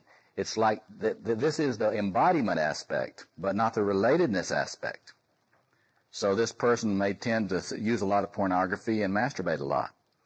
Because of the detachment motif. Remember, they emphasize he tends to go off on his own and be private. Tends to do his private thing and sneak his sex in. See? So that's an excellent point. But the body stuff is important. I mean, it's not that he doesn't have any sense of that at all. He's got a sense of his own body, but he cannot consolidate it. He can't really fully occupy this space. Because if he could fully occupy this space, he would be very visible. If you have a shame issue, you gotta be able to really get into this space fully to heal your shame issue. See? You've got to be able to appear. You've got to be able to get naked and stand in front of your full-length mirror and say, "Yeah, you're wonderful." Try that. Yeah. The trickster moves throughout the lover and the magician. Is it such that I'm trying to get a grasp on the trickster? Is it such that he can move through or whatever all four of those quadrants? No, he doesn't move through all four of the quadrants. No, and also I want to make it clear, he doesn't move much here. To understand the emphasis on his penis and his anus and all that stuff, you have to understand that that the trickster stories will include a little bit of this, but it's not integrated, it's not mature, and he's got a little toehold on it. Are there corollary Yeah. figure that moves in the king warrior? In myth, see, that's the importance of myth is very important to see here. Why is it that native peoples and tribal peoples always emphasize the telling of myth cycles, all these myth cycles? You study cross-culturally, it's just there everywhere. It's because in the tribal mythology, they cover the four quarters. The stories cover the four quarters. And if you follow the myth cycles of a particular tribe, you will notice they've got it all in there. Why is this? See, in modernity, we think that's inferior. We have demythologized everything. What has that created? That's created people that try to live out of philosophy. Philosophy operates solely out of this quadrant. Philosophy and contemporary theology tend to operate totally out of Magus stuff. They, you study philosophy in a philosophy department. What do they get into? Well, what's big now, and even in a lot of the humanities departments, deconstructionism. Oh, that's the trickster's modality, deconstructionism. See, and the capacity to demythologize, to deliteralize, to deconstruct tyranny is important. To be able, as James Hillman says, to see through the dogma imposed by some figure in a important religious position. That is a deconstructionist trickster move. But what happens so much in contemporary, if you study philosophy in the philosophy departments, particularly in a non-Catholic university, what you get is an incredible destruction of meaning. And it's like to become a philosopher is to become one who specializes in the destruction of meaning. Well, it's important to be able to do that. It's important to be able to destroy literalisms. And it's important to have a sophisticated enough hermeneutics to be able to say, well, it ain't necessarily so. And so if you're talking to some dyed-in-the-wool Hegelian, you say, yeah, but there's also the Whiteheadian point of view. Or if you're talking to both of those, you say, oh, well, yeah, there's also this point of view, Nietzsche's point of view. And you get that facility, and that's what you study to develop your trickster and the deconstructionist in yourself. Literalisms are dangerous for the human race, and the world is eaten up with them now. See, it's kind of funny. I heard on the news today that the conservative Muslims in England are taking on the conservative Anglicans of the Church of England. And it's getting to be a real interesting thing in London today, And they deserve each other, because, the Anglicans especially, I love Anglicans. Jungians all love Anglicans because they buy a lot of Jungian books. But if you're going to locate the Episcopalians, the high church Episcopalians that love to dress up, where would you put them in here? Well, they have a little bit of this when the bishop comes. But they got loads of lover energy. Smell that incense. Look at those lights. Look at those vestments. This guy knows how to dress up. Not only does he know how to dress up, he knows how to walk down the aisle, with his mitre, I mean, we have processionals in the Episcopal Church, So you get lots of lover energy, and you got lots of magician energy because of all that priestcraft. You got to know how to do the Mass. You got to know how to hold it just right. You got to know how to lift the cup. This is a little Catholic too, Particularly for those Catholics who haven't lost their liturgical interest, which is not too many today, but they lift the cup just right, and so you get a lot of that covered in here. See, and of course the Vatican carries the king energy, right? So you don't have to worry with that. But anyway, but you see that Muslims, where are they? See? So they deserve each other. Forms a whole. See? Okay, yeah, Don. When you watch affairs on TV, the cameraman always focuses on Mike Singletary's face, with his eyes. He's ready to go. And but you can tell that he's just loving this warrior stuff. So it looks like he's got those two things going. A lot. Yes, right. Well, you see this, and what you want to do when you're thinking about this, and particularly today, working, you can't work the 4 quarters in a day, really. I mean, this is why we Jungians like to have a class on 1 quarter or one piece of a quarter, which is what we're doing today. We're doing a piece of the magician today. Piece, one aspect of it. So we want you to focus on how am I doing on the trickster stuff. Like, just how reverent am I anyway? You know? Just how capable of laughing am I? Particularly at horses' asses in authority. You know, if you got somebody that's in authority and they really are insisting that you be really reverent about them, you know, how capable am I of actually at least laughing at them when they're not around? See, you know, there are a lot of people that can't laugh at them when they're not around. You know, yeah. What happens when that recognition in the trickster of this authority comes out in aggressive ways? As opposed, I see the integration of that lover as your ability to handle that and not just go right at him. You mean, well, see, what the trickster part of you will do, the trickster will never be direct. If you're talking about directly going after the authority, you're not being a trickster. The trickster will say, yes, sir. I'll try, sir. That's what the Adlerians are great at seeing through that. You know, you tell an Adlerian therapist, I will try. And they got their trickster stuff down. They'll say, no, no, no, don't try. Either do it or don't do it. Don't try. But the trickster will say, I'll try. Coyote did kidnap the children. That's right. That's an act of stealth, though. You don't do that when water monsters there looking at you. You wait till the water monster's gone, then you sneak in and get the kids. The poison the king. Yeah. You poison the king's cup if you get that enough warrior to try to do anything. But see, that's the kind of warrior. See, you're just going to go in there and poison and kill him. That's pretty organized. You got to be able to get organized to get poison in a king's cup. So trickster is not real good at getting organized. You got to understand that. If you have a little problem getting organized, that's probably trickster stuff. If you're well organized, you probably need a little trickster stuff. Yeah, like here. Passive-aggressive humor. Well, yeah, if a person has got that, if you would put them here, see. I mean, if you know you got that kind of passive-aggressive ridiculing, you know, some of our families are major in ridicule. Some of our families have social control through ridicule. And this is, of course, ethnically related. You'll have to think about this a little bit.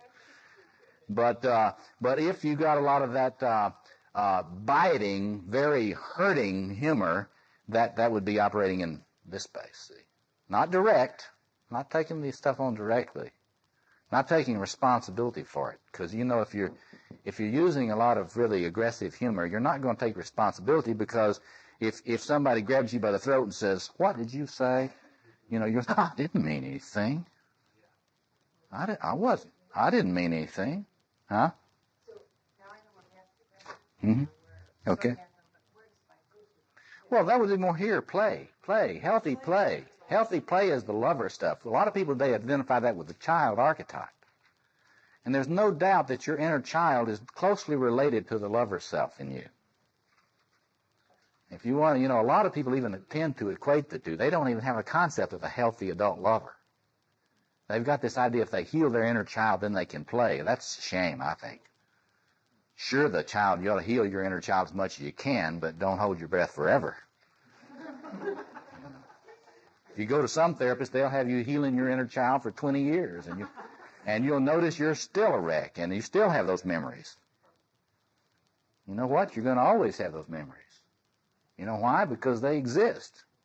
And your child maybe was abused. So let's don't get too romantic about healing the inner child. Let's get the adult self developed and let your adult lover come out and play. And the adult lover doesn't respond to shaming, attempts at shaming like the child does. Your adult lover can be shameless and not collapse when somebody tries to shame it. Follow that? It's a lot different from the child. The child in you will always be vulnerable to shaming. See? Yeah. I guess I'm trying to spot a little bit here. Okay. Have you given much thought to how much you think that dice play is pathological? Because there's a lot of complaining about it. Yeah, there's a lot of complaining about him.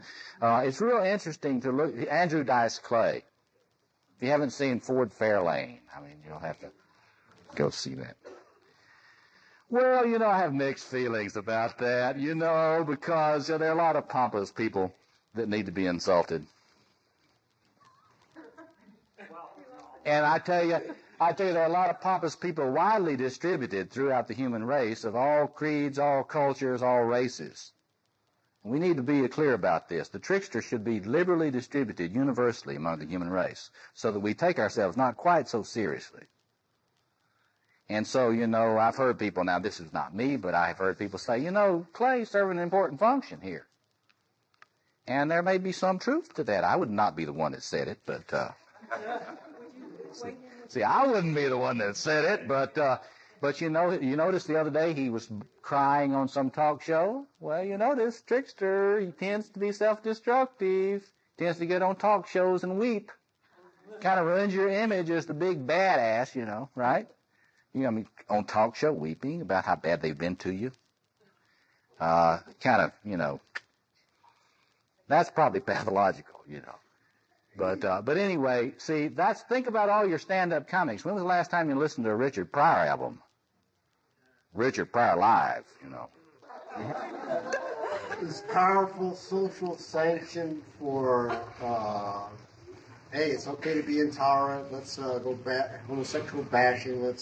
And this is what's something that behind that. And the more that's done. Well, that's right. That's right. But see, you got to watch it. See, because you got to understand that there's a fine line between being sanctimonious and puffed up in your particular social group, so that nobody can ever make a joke about you. See? Now, I like to say, well, I can joke about me. Now, when you say hillbilly, smile. See, because that's my, people, People like to make jokes about hillbilly. Well, that's my people. See? So, I mean, it's that quality, but it'd be pretty bad if people couldn't make fun of my accent and tell hillbilly jokes to me, see? Yeah, right. Yes, you can, but that's the point. The point is, if you're so nice that you have such a problem with that, then you probably need to work on your trickster. See? Yeah. Do you think because we have such a lack of ritualization in our culture, that our rituals become our movies, our rituals become... Oh, absolutely. The Blues Club, our rituals become... Those are rituals. To the stand-up comedy. That is our ritual process, and that's why we see a dice play coming out. That's right. We're not experiencing that through any other form of now, ritualization. it's important. Now, that's an important... See, and your point is important to be generalized. We've got to generalize that point around the four quarters. Do you get his thing that we have to look at the ritual dimensions of popular culture. We've got to look at it seriously, and we've got to stop doing this little thing that a lot of the scholars want to do and say this is just pseudo-ritualization.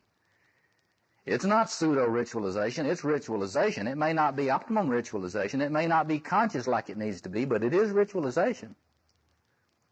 And you will notice everybody's talking about all this violence in the movies, like Die Harder, and so forth. It's very interesting to think about what is not integrated in the American psyche very well that is presented in archetypal, archaic forms in that movie. The same thing is true of Rambo movies. I get all sorts of people. I'll say, Rambo movies present a lot of archaic warrior energy all over the world. What does that tell you? Well, if you're not a Jungian, it may not tell you anything. If it's a Jungian, it'll tell you there's a compensatory emergence of the archetypal structure trying to compensate a lack in the psyche. Well, what is the lack? Warrior energy. So, there's no lack of warrior energy in the world. There are all these 14-year-olds with AK-47s all over the world killing each other. See? But that's anybody that says that is so ignorant about what the warrior archetype and all those traditions represent that you can't really talk to them about it.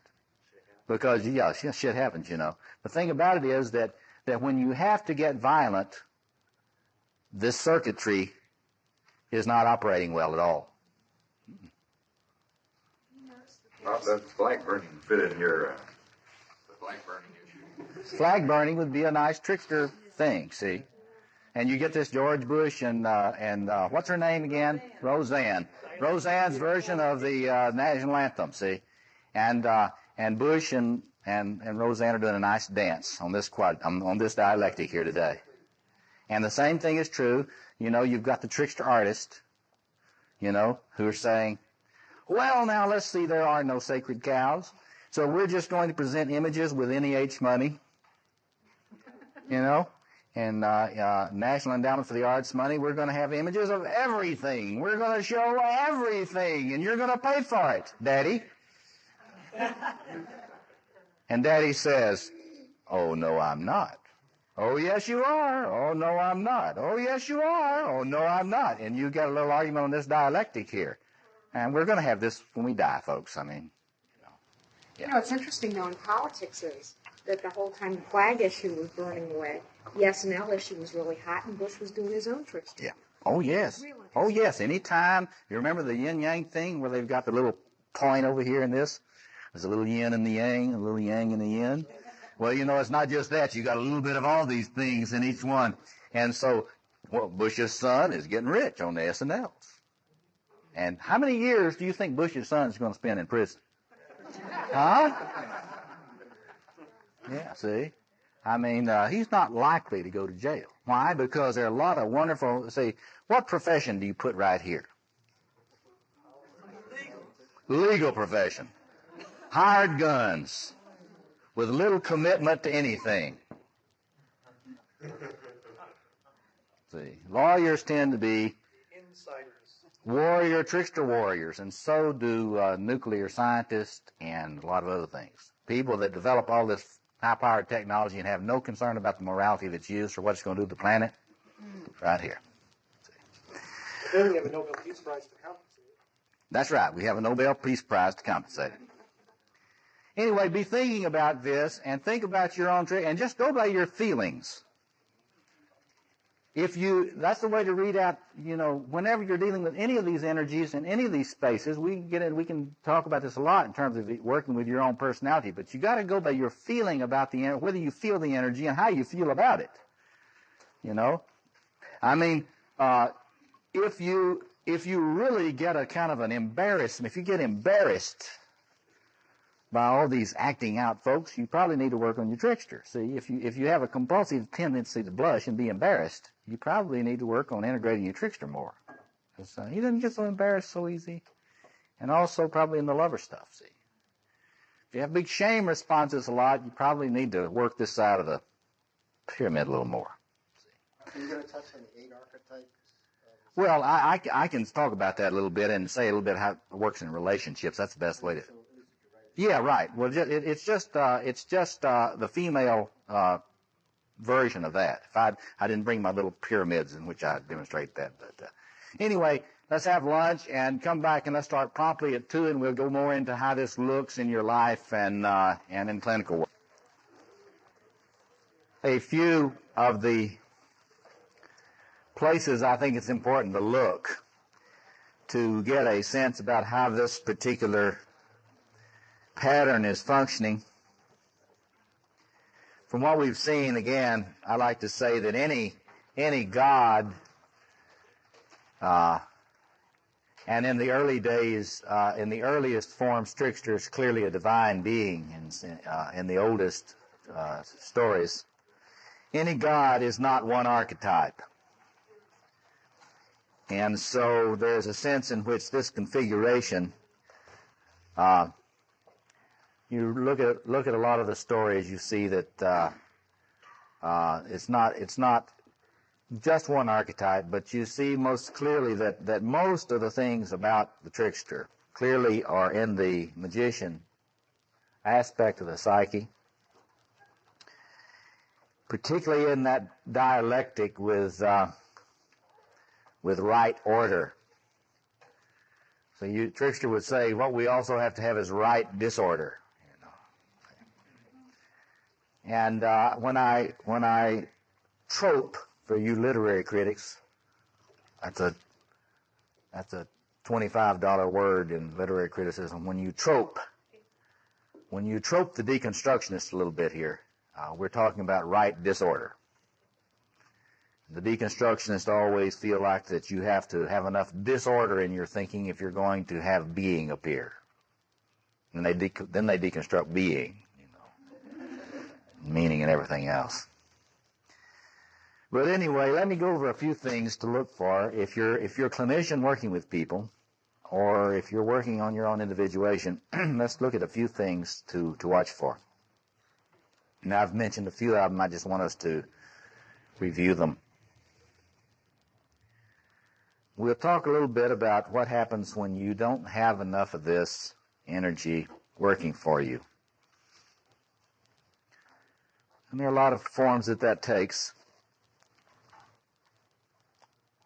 One will be you will be susceptible to fundamentalisms and cult kind of credulity to cults.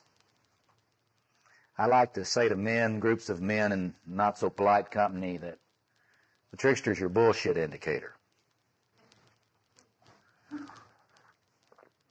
And if you have trouble being able to see through the Jim Joneses of your environment,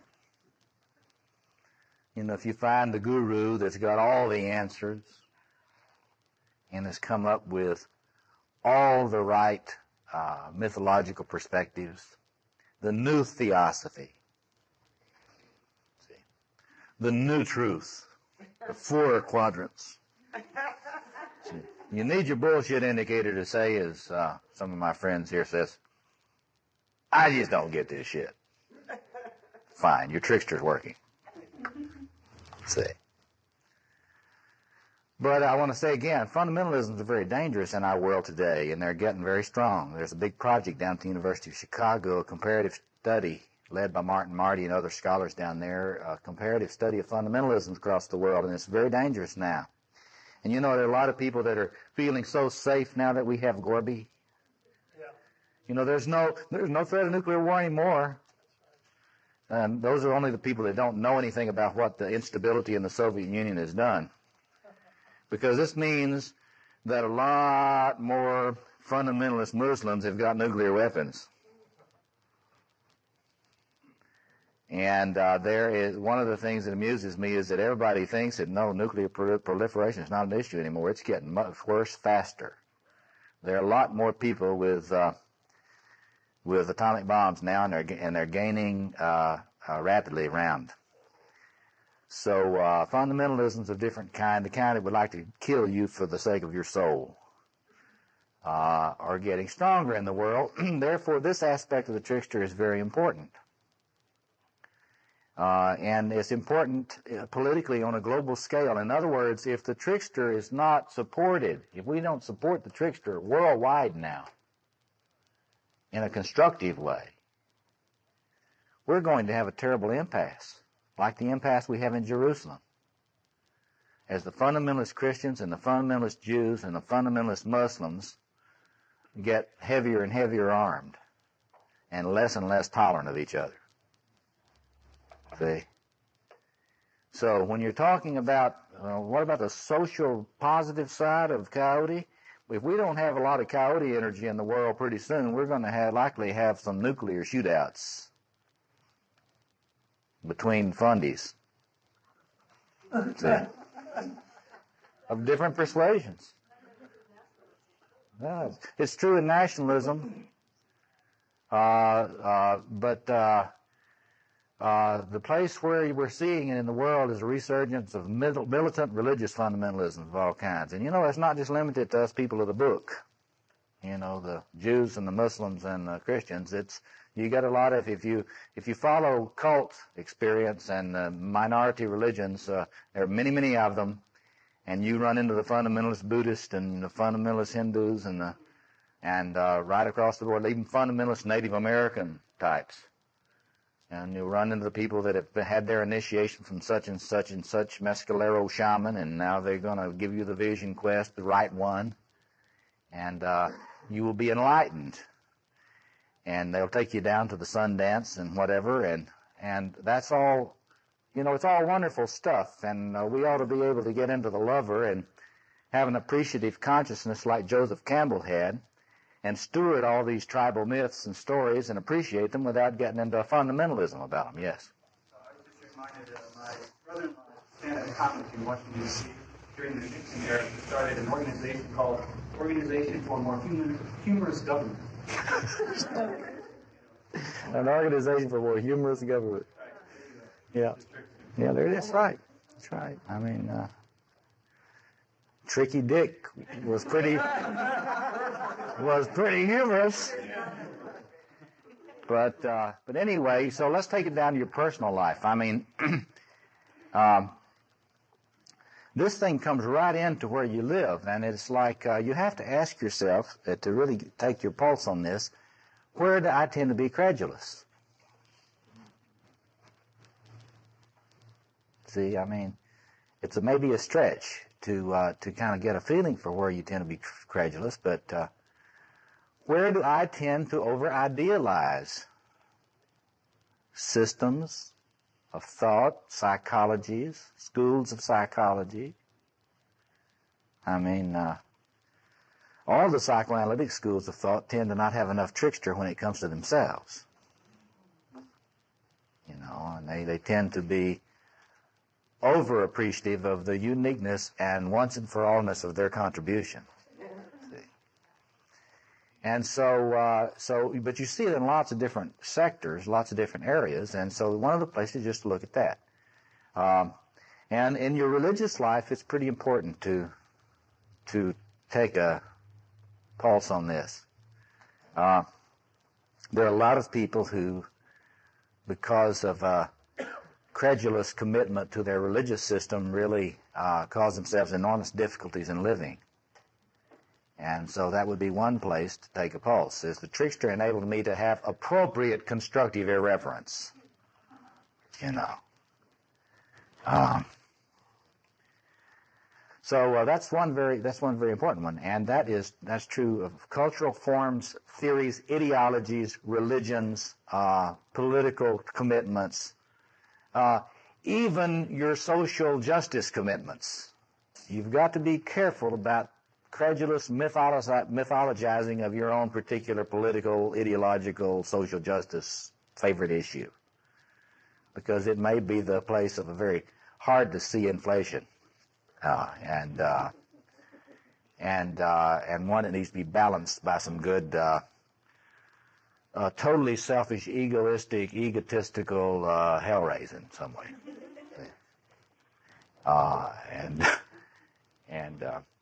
So anyway, you need to look at that. But then let's get much more into something that is much more of a problem than that, and that is what I mentioned earlier today. That is the tendency to give away your power. One of the things you ought to write down on your agenda for your journaling is to go through a very careful inventory of your life, seeing where you give away your power, what areas of your life you give away your power, who you give it away to, who you say is, oh, that person is that way, I'm not. That person's smart, I'm not. That person's got a good mind, I don't. That person can accomplish things I can't. That person really knows about this, I never could. All that sort of thing. If you really use a fine-tooth comb and get your trickster operating, you will find some places where you're giving your power away. And if you tend to have low self-esteem, that's a dead giveaway. So you need to be looking at those sectors in your life where you're operating according to an uncriticized myth that you somehow are not worthy, somehow you cannot do it, somehow you are shameful and deserving of shame, all that sort of thing, because that is almost always, in my view, a result of some sort of uncriticized idealization that you're giving to someone else. In other words, we'd say a projection of the positive things about yourself onto somebody else, letting them carry it for you so you won't have to endure the pain of dealing with the shame issues that would be involved if you brought it back in, claimed it. See, your shame issues will lead you to not be able to claim anything good for yourself. See? Yes? Mm-hmm. In the instances you cited, Yes. Mm-hmm. about a more systematic way of viewing the world rather than you take an isolated instance and say, yes, this person does have. Yeah, right. Yes. Well, you have to make a big distinction between admiration and envy. It's true, you need to consciously admire people that have the power you would like to develop in yourself. It's important if they have it, it's important to see it and admire it. But see, envy is where I see it in you, I deny it in myself, so I envy and hate you. I can't admire you. I cannot, go ahead. I'm denying that potential in me that needs nurture and development and some gardening and some blessing, having that energy blessed in myself, so you will not be glowing quite with so much gold, or that the gold I see in you, I don't have to hate you because you've got it, because I know that you and I share in the fundamental potential that is shining in you, and that I may need to work to deal with whatever is keeping me from admitting that goldness in me. That's what alchemy is about. All that stuff about from lead to gold, what I'm talking about is my tendency to feel like lead while I see your gold. And the alchemical process, and this is what happens when you work through the transference adequately in therapy or analysis. If you're capable of having an idealizing transference to your analyst, that's fine. If you've got a load of trickster energy, you probably won't. In other words, if you've got a lot of good trickster energy, you'll see all your analyst's faults. And you'll see them so much, it'll be very hard for you to idealize them. And that's fine. Thank goodness for Jungian analysis, because in Jungian analysis, you don't have to idealize your analyst to get better. There are some schools of psychoanalytic thought that sort of depend on your being able to idealize your therapist, because there's not a transcendent function helping you develop. In Jungian thought, the transcendent function will help you bring out whatever's missing. So you don't have to idealize your analyst. You can know that the analyst may be just there for a creation of a vessel in which yourself is to appear. And if you can continue going to therapy, you idealize them enough. See, if you can't continue going, you don't idealize them enough, right? But anyway, so the whole thing of working through a transference, an idealizing transference particularly, is in the beginning, the analyst has all the gold. If the therapy is successful, when you leave, you've got the gold energy. They've got your gold. And no refund, right? No refund. So you better get that trickster operating.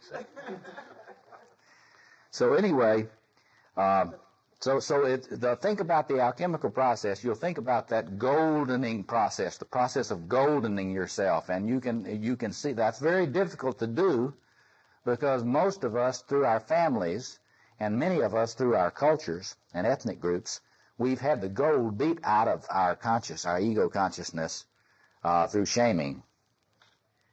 And so it's very difficult for us to experience the gold in anybody other in myself, so I've experienced out here. So the trickster has to be enabled to see through, as Jim Hillman says, to be able to see through this out here and see what it is.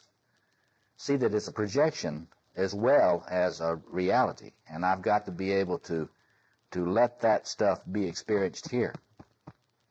This is very difficult for people, and to the extent that your self-esteem is not pretty well consolidated, this is an issue. So if you have self-esteem problems, then what you got to do is to ask yourself, okay, now, where do I need to get the trickster functioning to see through this deification of other people and realize that I have this energy in me, I have this gold if I'm willing to develop it? Of course, the good news is you got it. The bad news is you have to work on it to develop it. The image of analysis as digging up what's already there is a wrong one. That is a lover fantasy. See, the lover would like to think that nothing in life requires effort. it's all fun. When the appropriate image, I think, for individuation is more like building a pyramid, block by block, in the hot desert sun, all alone, with somebody with a whip cracking, tote that barge. That's more like individuation. And see, the lover side of your personality just doesn't want to hear that. It's got to be fun, effortless, no pain. But when you that's where the importance of this whole warrior circuitry comes in. If you got to do something to develop your process, then you need that side of yourself that doesn't major in worrying about how it feels. But anyway, seeing through, Jim Hillman has got a lot of stuff about that in his work. And this is really, in my view, in terms of the enormous contribution of Hillman's work, he is wonderful at this particular task of the psyche and of therapy. Being able to see through fundamentalisms, see through literalisms, to see where it is your fantasy and your image is being literalized and reified, begin to be able to bring that into yourself. So that's an important thing, and we can talk about different expressions of that in a minute. The other one that's very, very, that is a situation when your trickster is not working very well at all. It's not even serving its deconstructionist function in your psyche.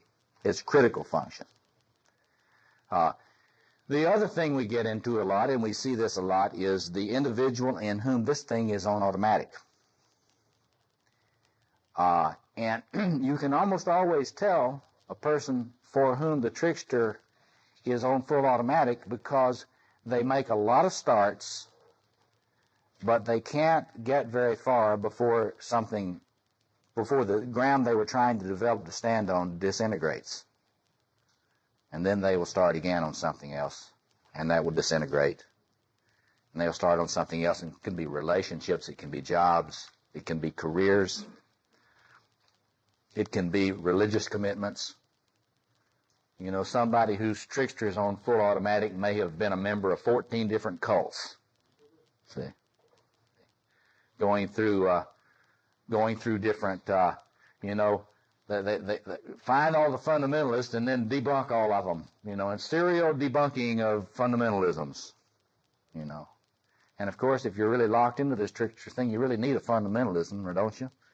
You wouldn't want a sophisticated hermeneutical system, because then you couldn't do your thing. So you need your fundamentalist to debunk if you're locked onto this thing. Yes? How does this relate to the archetype puer? Yeah, the puer. Yeah, see, what I think about this puer thing, the puer is much too general the way it's used. It's not very helpful. It just means uninitiated. It just means immature. And what we've got to see on this is you can be a puer in any of these. See, and so if you say, well, I'm a card-carrying puer, that's fine, or puella. There are also puellas. But if I call, be balanced here. If you're a card-carrying puer, you have to come back with, okay, but where do you major in this? Are you a puer warrior, champion of Lincoln Avenue bars? Or are you a card-carrying puer in the high chair tyrant routine? Little Lord Fauntleroy, who needs to be adored. Or are you a card-carrying puer in the lover with those tenants? So the puer doesn't get you in one quadrant. You can be a puer in any of the quadrants. And the puer in the different quadrants looks very different. They have in common that they are not integrating that particular function and are not able to utilize it for life. See, so the concept of the puer just means someone who's not fully initiated. A man is not fully initiated. By fully initiated, I always mean when I say that someone who is fully empowered and knows what they're going to do with their power, knows what it's for. And I like to say there are 4 different kinds of power, and they're not the same kind of power. And they have to be utilized in a dynamic interrelationship with each other if it's going to be utilized responsibly. So, but anyway, let's get back to this thing about a person that's on full automatic. This person is hypercritical of everything. Tends to be very cynical. If you have a friend who is a very, very cynical individual, this thing is on automatic. And you can ask a few questions of a person, and you can say this: tell me about those. Say for a man like Steve here, I'd say, Steve, tell me about the men you really admire. And then we would wait. And if Stephen could not give me his list of his masculine saints that function for him in his life as an important resource of masculine self-objects, then I would say his trickster is on pretty full automatic, because he cannot admire men. You show me a man who has no men he admires, I'll show you a man whose trickster is running over all the time. See? Same thing would be true for women. Tell me about the women you admire. Tell me about the fully empowered women that you bring into your life imaginally, the women that make you feel strong, the women that make you feel proud to be a woman, the women that when you're in a tight spot, you think of them. See? And if a woman cannot give you her list of her feminine saints, then this trickster is operating too much in her, because she's looking for too much perfection. I will often have a puer male in one of these men's conferences say to me, Robert, can you tell me about a man, tell me a man who is fully developed on all these quadrants? I always say, puer. See, because a puer will always say, show me the one that's got it together perfectly. See, I always say, well, no, I can't show you a man that's got all this together perfectly, but I can, if you give me 5 minutes with you, and I can give you a list of men who've got something you don't have. That it would do very well for you to admire. And see, if you don't understand the thing about the quadrants, you will expect to find somebody that's got them all together perfectly, and therefore you will never ask, what do I lack? And then you will never say, well, can I find someone that has the energy that I lack? Not that's whole. Don't look for somebody that's whole. Look for somebody that has the energy that you lack. Admire that, and that will bring it out in you. Don't envy it. That's unconscious projection. But consciously admire it so that it evokes it in you. See? And so it's a dead giveaway if you find a person that has not developed their pantheon of human saints, that they utilize as like the old Christians used to do this all the time, the communion of saints. For Christians who really knew about what that was about, that was not a concept. That was a reality. And the Christian in their spiritual life was constantly living in the presence of the saints. This is true in Chinese culture and in other Oriental cultures. It's very prominent. You live, and it's even more true in tribal cultures. Who are the ancestors? Why all this stuff about the ancestors? Why, if you're a Chinese family, do you go to the graveyards to have family picnics at the gravestones of your family? You do this not because you're just somehow a necrophiliac. You do this because these people are still alive for you. They are present to you emotionally. And when you're having a hard time in your life, you think of them. You have them with you. I know a lot of people whose parents are deceased, but when they get in a tight spot in life, they have their father with them. They have their mother with them. They talk to them. They dialogue with them. That's the kind of thing I'm talking about, see. And this is where, in modernity, we've taught people it's crazy to think that you talk to dead people. See? Oh, you talk to dead people. Yeah. No, you need a pantheon, I think, that represents what Jung would call the pleroma. We need feminine and masculine sets of saints, but I'm just talking about in terms of, especially in terms of your own gender identity. And we're talking about forming up, your mature masculine self or your mature feminine self, and it's very important to have your figures that you bring in to solidify your gender identity. And for a guy who has got a lot of overloaded trickster stuff, a lot of the time he's been so abused by men that he cannot imagine admiring a man. They're all sadistic killers. They're all abusers.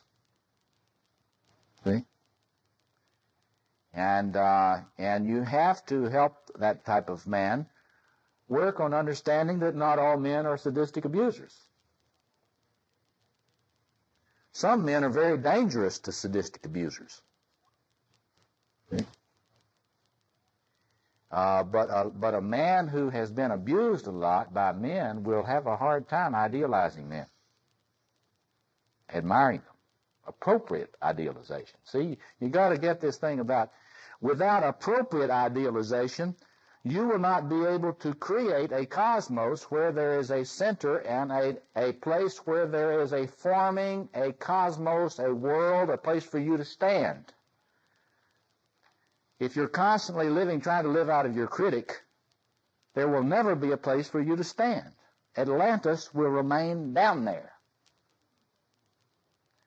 So for your Atlantis to rise, you're going to have to get out of this trickster mode. It's not going to come back until you get more into the cosmogonic side of your personality. See, this is what cosmogonic myths are about. Look at this. Why do you have trickster present at creation? That's no accident. Think about that. Trickster is present at creation because you've got to not let the gods have it all. You see it? Parents, read that, parents. They mustn't have it all. Because if they have it all, you'll never have anything. See? So you need Coyote there. But once the trickster thing does its work and you start building your little third world, or your little fourth world, or whatever it is you're standing in, if your trickster starts blasting away down here on this, then you got to go back to the beginning again, right? Find the beginning again. And this is what, John Perry's work on Roots of Renewal and Myth and Madness, where he works with psychotics. Psychotic people will often have to go right back to the cosmogonic myth at the origin. King and queen. Quadrated world. Why? Because they've blown up everything in theirs. So you've got to have the trickster operating to get some of the energy away from the gods or the parents or whatever, so that you can create your own little island, see, where you can stand and then do like Loyola University, try to fill in the whole damn lake. Build it up, Yeah. Can people that are real self-critical and that have been shamed so much, can they build a world without help from analysis? Because of the self-criticism, because of the tapes that go.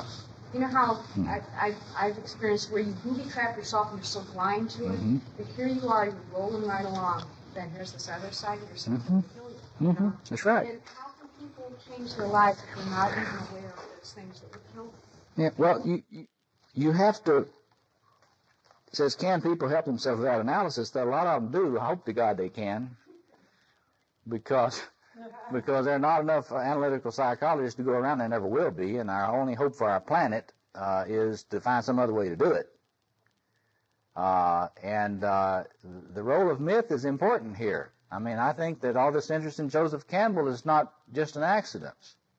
That is to say, we have to remember that there's more to us than the trickster.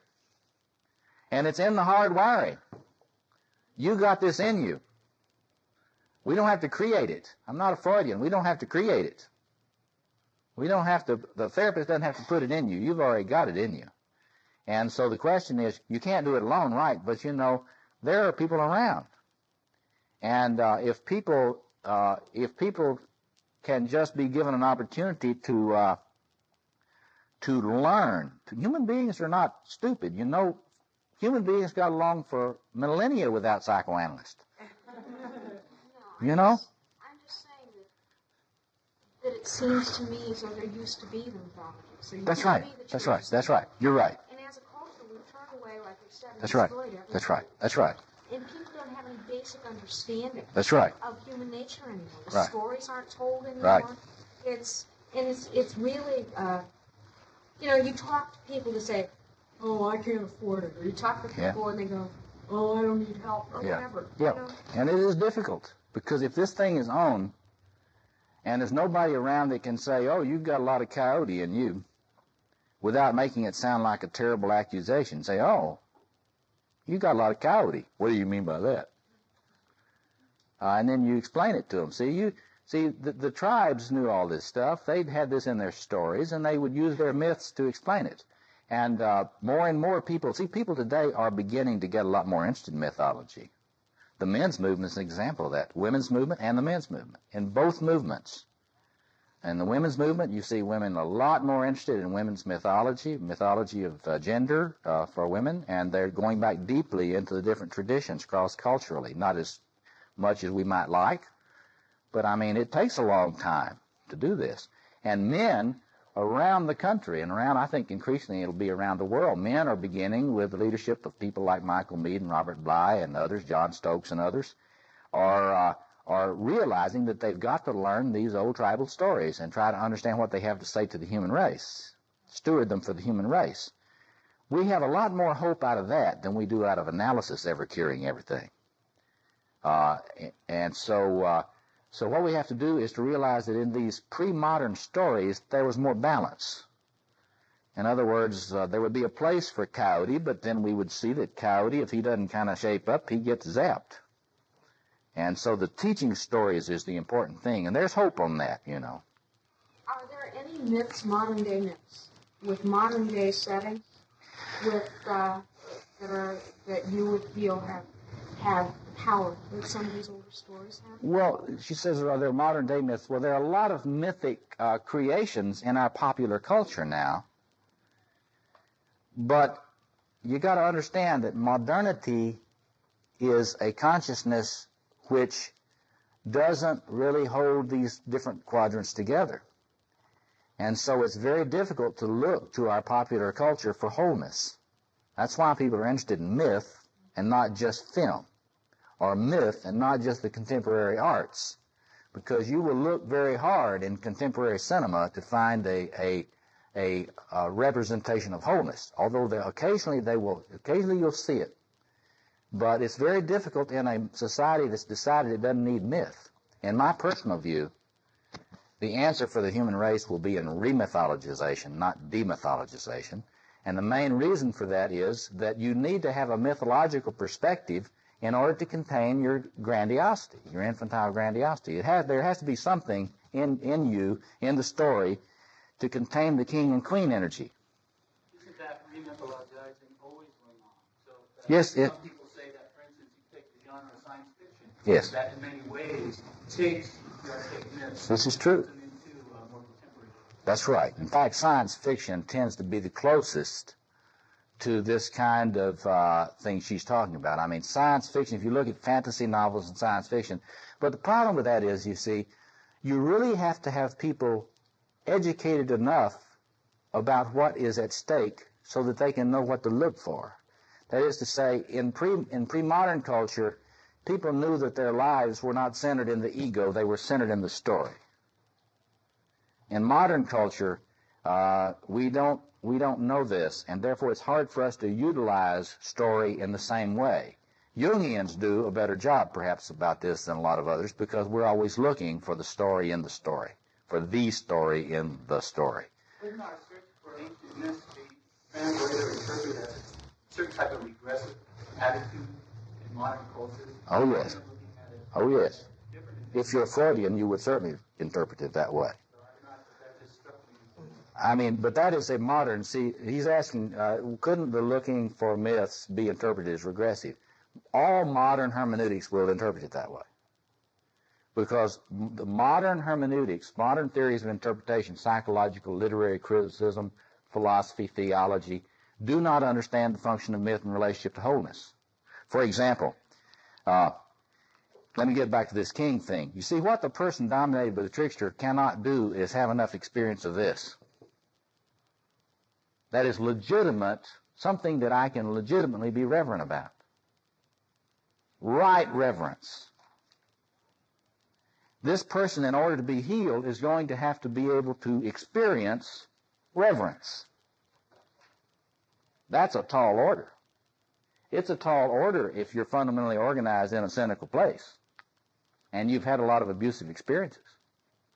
So what can you do? Well, see, if you have a mythical perspective, you can listen to the stories. And the stories deal with these issues. You listen to Michael Meade tell a particular myth cycle. They cover all the quadrants. They deal with the problems of right reverence. What are the problems of right reverence? Read Hero with 1,000 Faces. It deals with the problems of right reverence. There are problems with it. You can be reverent about the wrong person at the wrong time. See? But in myth, it's clear, for example, that the king, the true king and queen, are not you or me. It's a mythological reality. Or Jungian would say it's a matter of an archetypal reality. And so when I work with men, particularly men who have a big trickster problem, I try to get them doing active imagination with the king first. You think that's easy for them? Not on your life. Why? They don't think anybody ought to be the king. Not even my inner king. He shouldn't even be the king. And if he shows up, I'm going to be very careful to look and see if he's trying to abuse me in my active imagination. See? But my experience with men is, see, the trickster, the person that's dominated by the trickster will continue to put this archetype of the king on outer males, and of course be disappointed. Because human males are not supposed to be carrying this projection, in my view. This is what you would call, many of you would call, a spiritual reality. This is inside. This is something that needs to be done on the inside, not on the outside. When you put this on the outside, it's Ronald Reagan. Or Jack Kennedy. See? And so what we have to do, see, how can you get into that? Well, you say, well, now what's the trickster thing here? I'm a very intellectual person. I've got my degrees in philosophy and psychology and theology and anthropology and all this. And so you tell me, well, why don't you do active imagination with the king? And then you say to me, what? What would you say to me if you were coming out of that trickster position? How do you know that's going to be real? Yeah, that's just going to be my imagination. Get that?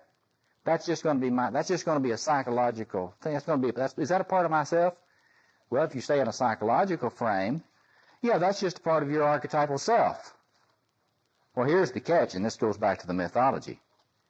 If you relate to the king within you as if it's just a part of your archetypal self, it's not going to help you much. Why? Because you're going to claim all that grandiosity in there for yourself. This is why you have to reappropriate mythology. And this is where you can use Hillman's and Adler's phrase. You have to relate to this king or queen inside of you as if they are really the king. See? You get the as if? There's a whole Hans Weinger's philosophy, the philosophy of as if. You have to be able to do that in order to achieve enough connection with the mythic imagination for it to carry the grandiosity in your soul. See? Without making you crazy. See? Now, your scholars will say this, the ones that are coming solely out of here. They'll say, we can't have a mythic imagination in the modern world. You can't know it's a myth and still relate to it mythologically. That's real interesting. The only thing about it is I know lots of men that know it's a myth and relate to it mythologically. All the time. I happen to know it can be done because I know how to do it. In other words, the scholars trip on you telling you if you're living in the modern world, you cannot have a participation in a mythic imagination. They're simply wrong. Because men do it all the time. See? You can relate to this inner king as if it is the king of the world.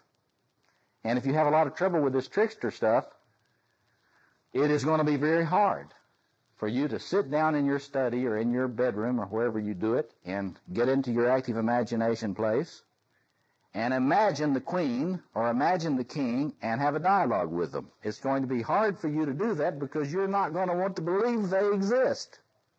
See? Trickster will say, it's all bullshit. See? That's fine. And of course, if you keep on doing that out of your trickster position, you can stay crazy forever. So I'd like to put it this way. If you want to get healed, you do it. If you don't want to be healed and want to be right, you can be right and never have your life develop. Yes, Michael here. Yeah.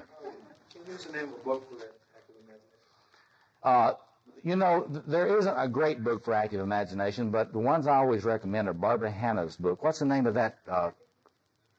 Yeah, that's the subtitle of it. It's something like Encounter with the Soul, C.G. Jung's Active Imagination. That's a good old classic. And then Robert Johnson's Inner Work has got a good little section on active imagination in there. The only thing about Jungians is they tend to be a little too careful about active imagination. They're so what they tell you, be careful about this active imagination. They say that to you so much that you don't do it. I'm running a lot of people say, well, so-and-so said be careful about it, so I don't do it. It's a lot more important that you do it than that you not do it. Yeah. Isn't our culture version of the trickster as a kind of theological stance? It's almost, isn't it? Say some more about that. She's saying, isn't our culture kind of really into the trickster in a way? Well, everything we're saying, our freedom of speech, our denying, our journalism, our media, our expansion of technology, all of that tries to cut the legs out of anything that tries to be grandiose or tries to have any kind of substance or meaning. Mm-hmm. That kind of feeling is thought of as superstitious, melodramatic. It's all kinds of material that we hold as targets for what we consider 20th century realistic thinking. Yeah, sophistication. It's like we have got, she's right about the tendencies in popular culture. That is to say, there is a kind of thing that if you believe in anything, you're not sophisticated. If you stand for anything, you're not sophisticated. If you have any moral values, you're not sophisticated. If you think there is such a thing as pornography, you're not sophisticated. If some woman comes to you and she's enraged about what is done to women's bodies and women's souls by some pornographers, you think she's just being pious. See? Or if someone comes to you enraged about child abuse, child sexual abuse in pornography, you're just one of these censorers. And so there's a kind of a smug thing in sophistication, a pseudo-sophistication, I would call it, that comes with that. And I think you're right. There's a lot of that. And you see it a lot, particularly in it's not just trickster, though. There's a lot of trickster lover stuff that goes on in pop culture. You see it a lot. I don't know whether you're into videos, but if you follow music videos, there's a lot of trickster lover energy in pop culture now, and so there's a lot of that, and contemporary philosophy and criticism, literary criticism, doesn't help. If you want an experience of deconstructionism, go to the American Academy of Religion meetings, which is where all the religious scholars in the world get together, read papers to each other, and on all conceivable topics. And all the people that teach theology will get together to debate whether theology is possible. That's what I always love. You know, you get all these theologians from around the world together, and they'll come together, and the topic is theology possible? That's a nice trickster question. Yeah. should we be giving lots of good, healthy, wholeness-making myths to the children in literature? Just really choose it carefully and do a lot of it and downplay some other things? Well, you know, I think, yeah. I think there are people that are trying to do this more. I mean, she's talking about in education. Can you do more with myth? There's a lot of interest now in enhancing the cross-cultural mythological education of the human race. There's not near enough interest in that yet. I mean, think what could be done conceivably. Think what we actually could do in a relatively short time with a relatively small amount of money in terms of the education of the human race. I mean, the fact is that the kind of explosion of awareness that occurred through the Campbell Power of Myth series and Transformation of Myth Through Time series could be done globally. There's absolutely no reason today that with our satellite technology, with a small amount of money, a relatively speaking small amount of money, we could have major comparative world mythological instruction going on globally. If you've done much traveling, as I have, and you've been out in the little outback villages of Borneo and the outback villages of Thailand and the outback villages of whatever, you notice they all have communal TV sets, battery powered, you know, and they all sitting there watching Rambo. Kill that son of a bitch. You know? Well, it would be nice if they could watch something besides Rambo. It would be nice if they could learn, if the kids out in the back village of Afghanistan, these fundamentalist Muslims, had an opportunity to see Islam honored and other stories honored, you know, in that sort of context. And you believe, you know, if you told the children not to watch the programs, they would be sure to watch it, see. So, yeah. But what I'm saying is, too, like, it's not easy to do. I know a 2-year-old who knows The Little Mermaid almost by heart. Yeah. She has the video. Yeah. Oh, yeah. Yeah. See, if you really believe, as a lot of us do today, following Eliade, Mircea Eliade, and Victor Turner, and Joseph Campbell's work, that there is a wholeness in human traditions of mythology that does not exist in modern philosophy or modern theology. And if you believe it's still in them, and if you believe that human beings told those stories not just because they were bored, but because they represented a kind of a whole approach to human life. One of the things we're trying to do in the men's movement is get different men to steward different mythic traditions. They don't have to steward them all. A man just needs to know one, or maybe two at most.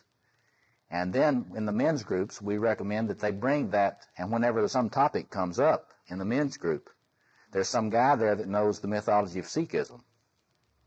And they say to him, well, what do the Sikhs say about this? And that man can tell them what the Sikhs, because the Sikhs, I'll guarantee, they say something about it. And some man has done the Apache mythology, and they say, well, what did the Apaches say? And there's some man in the group that knows Apache mythology, knows what the Apaches said about this, because I'll guarantee you, in any particular tribal tradition, they talked about everything. And so there are ways and means by which these stories that carry wholeness for the human race can be stewarded in a non-jingoistic, non-chauvinistic, non-tribal, or I like to say post-tribal way. And I know it can be done because it's being done in the women's movement today, and it's being done in the men's movement today. You've got to be able to see that these quadrants represent different values that are not to stand alone. The value of the lover is unquestioned, but it cannot stand alone. If you're solely in this, you'll be totally promiscuous. If you're in the lover quadrant, you'll be totally promiscuous. There's no fidelity out of the lover at all. And fidelity alone comes out of the warrior. But if you're solely in the warrior, everything's going to be destroyed, and there won't be any time for a garden. There won't be any place for a garden to get in there and have any love and appreciation. Yeah, back here, somebody. Yeah. I was thinking, talking about values and everything. I heard Robert Johnson recently quoted Jung where he said, when we dismantled monoliths, the gods became simple. Yes. Did you hear that? Say that again.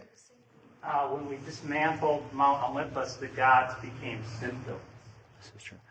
Now, that is an enormously sophisticated statement. What Jung is getting at there is when you do away with the realm of the sacred, the world of myth, that stuff comes into the world of the human life where it does not belong. That is, all this grandiose God energy belongs with the gods in the myth.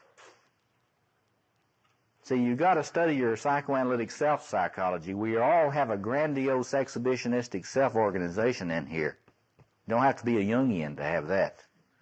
The Adlerians call that the superiority complex that's behind all psychopathology.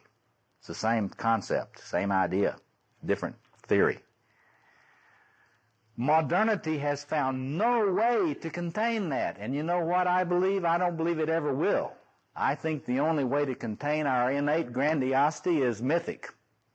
You get you a mythic container, you put it in it. You talk to that queen in your soul like they're real. And you talk to that king in your soul like he's real. And a man and a woman both have to talk to both. See? Yes? But mythologies are always, you read about old mythology, ancient mythologies, they're always living mythology between people. So there's not just one person That's right. believing in That's right. something in a myth, but it's That's right. thing in That's the right. community. That's right. So you're really talking about something entirely different. Well, that's what the scholars say. I think they're wrong. That is to say, if you listen to Wendy O'Flaherty, Wendy Doniger, she's one of the greatest experts in myth today. If you listen to her, you won't turn to myth for a resource for your soul and your living every day. There are a lot of the scholars that think that stuff is simply culture-specific, subculture-specific, time-specific, that you just have to realize that was there and you can't use it. That is not a Jungian point of view. Jungian point of view is that these things are in your hardwiring, and there's something in you that can understand these myths today, even in your solitude. In fact, if you study the myth, it will bring you out of your solitude. If you don't know mythology, for example, say you don't know the trickster story, and you're a borderline, and the only thing you learn about the borderline is what's in the psychopathology books and from your psychiatrist. How much chance do you really believe you have of getting well? Slim and none, friends. The larger chance is that you're going to be on medication all the rest of your life until your brain fries in that psychoactive medication, which they don't tell you but really happens. So my argument is you learn a trickster story, even if you're an isolated borderline, pretty bad. You learn the trickster cycle, you learn how it works in the psyche, you can say, I'm not so bad. This is not just my personal failure. This is something human beings have always known about. It's something they've always dealt with, and I can probably learn to deal with it too. See? And this was what Jung was concerned about being able to do archetypal amplification for. You know about archetypal amplification? That is, why is it that when you have a dream group and you teach the people in your dream group to study how to amplify the dream images, it is because it ties you to the rest of the human race, and it gets you away from feeling, well, this is just my personal problem, my personal failure, and you realize that human beings have always dealt with this. Not only that, if they've had it, they've found solutions to it. And the myths tell about how you find solutions to it. Yeah. Wouldn't AA, in terms of people telling their personal myths, in terms of a sacred space, in terms of ritual leaders, provide the same type of healing? He's asking about 12-step programs, and don't they provide the same type of healing? Well, I think they're a step toward it, and I think it's no accident that Jung was so supportive and influential in helping AA develop.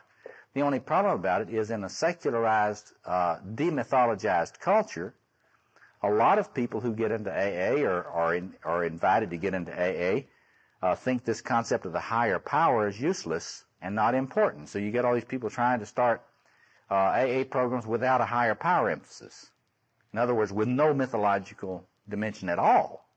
So I don't think it's a one-to-one. I don't think the 12-step groups, most of them, do enough with the mythological stuff. See, and they probably won't ever be able to because of the assumptions of 12-step programs. So in other words, AA programs are important for an addict, but no, they're not enough. One needs to have a connection with the wider human community where one can get into the world of the human story. This raises the question, we'll take a short stretch break here in a minute. This raises the question, people are always saying, well now, is there going to be a new myth? Then that's a subtle thing. What I would be satisfied with if everybody tried to imagine one. In other words, if you would all realize that your mythological circuits are intact. There's nothing fundamentally different from your circuits than the world of the people that were telling the stories. And you're just as capable today of getting into your mythological imagination and telling stories to your friends as they were then. The only reason you don't think so is some people with PhDs have told you different. Well, just remember, not everybody with a PhD knows everything. So what I would like to invite people to, in fact, Douglas Gillette and I are working on a book on masculine spirituality now, which we're going to offer this invitation. We're going to say, well, let's all get to imagining this new myth that Campbell invited us to get into. We need to get our trickster going and not idealize everybody to the extent that we have to wait for the Messiah to come to give us the myth. The Messiah is in you. So let's all tell each other the new myth in which men and women finally figure out how to get along. And the king and queen, the great rainbow king and the great rainbow queen, after their eons of separation in unconsciousness, finally find their way home. And we have this great homecoming in which fully empowered masculinity and fully empowered femininity learn how to together cooperate in making cosmos again. I mean, I think we could work with that one a little bit. Hell, I'll bet your grade school kids, if you ask them to write this new myth for our age, for our planet, for the human race, you know what? They could do it. Let's take a short 5-minute break and we'll come back.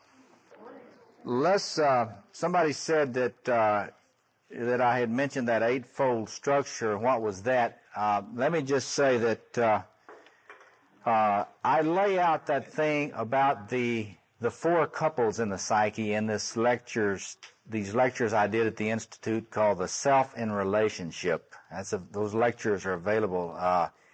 Essentially, all I do is to talk about the male expression of these patterns and the female as couples, and look at a little bit about what happens if you tend to be organized in the warrior and your man tends to be organized in the magician, or in those other combinations. But I really believe that if you look carefully in the deep psyche, I believe that the deep psyche is octahedronal in shape, like Jung's ion lays it out.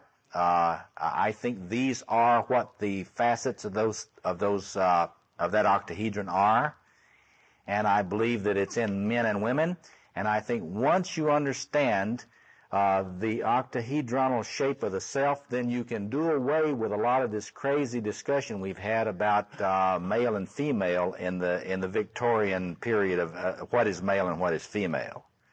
For example, in the Victorian era and a lot of the classical Jungian thinking, if a woman came on with her warrior, she would be considered animus-ridden, that is masculine. I do not view a woman warrior as at all masculine.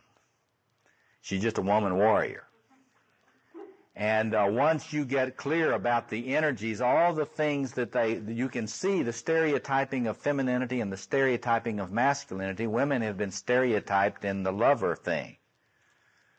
And men have been stereotyped in the warrior, and we've been carrying this regressive hermaphroditic union where the men are supposed to carry the warrior but be blamed for that by the women. And women are carry the lover, and they're blamed for that by the men. You can look at the history of Christian attitudes toward women and see that Christian men put the lover on the women and then say, look at that bitch. Look at there. It's nothing but a whore. See? Is that whole notion of envy or jealousy? Yes, it is. It's when it's a regressive hermaphroditic. That's what Jung would talk about as a regressive alchemical union in the psyche that's not conscious. And then the women will say, look at all those men, they're going off to war. We shouldn't even make love with them. See? See?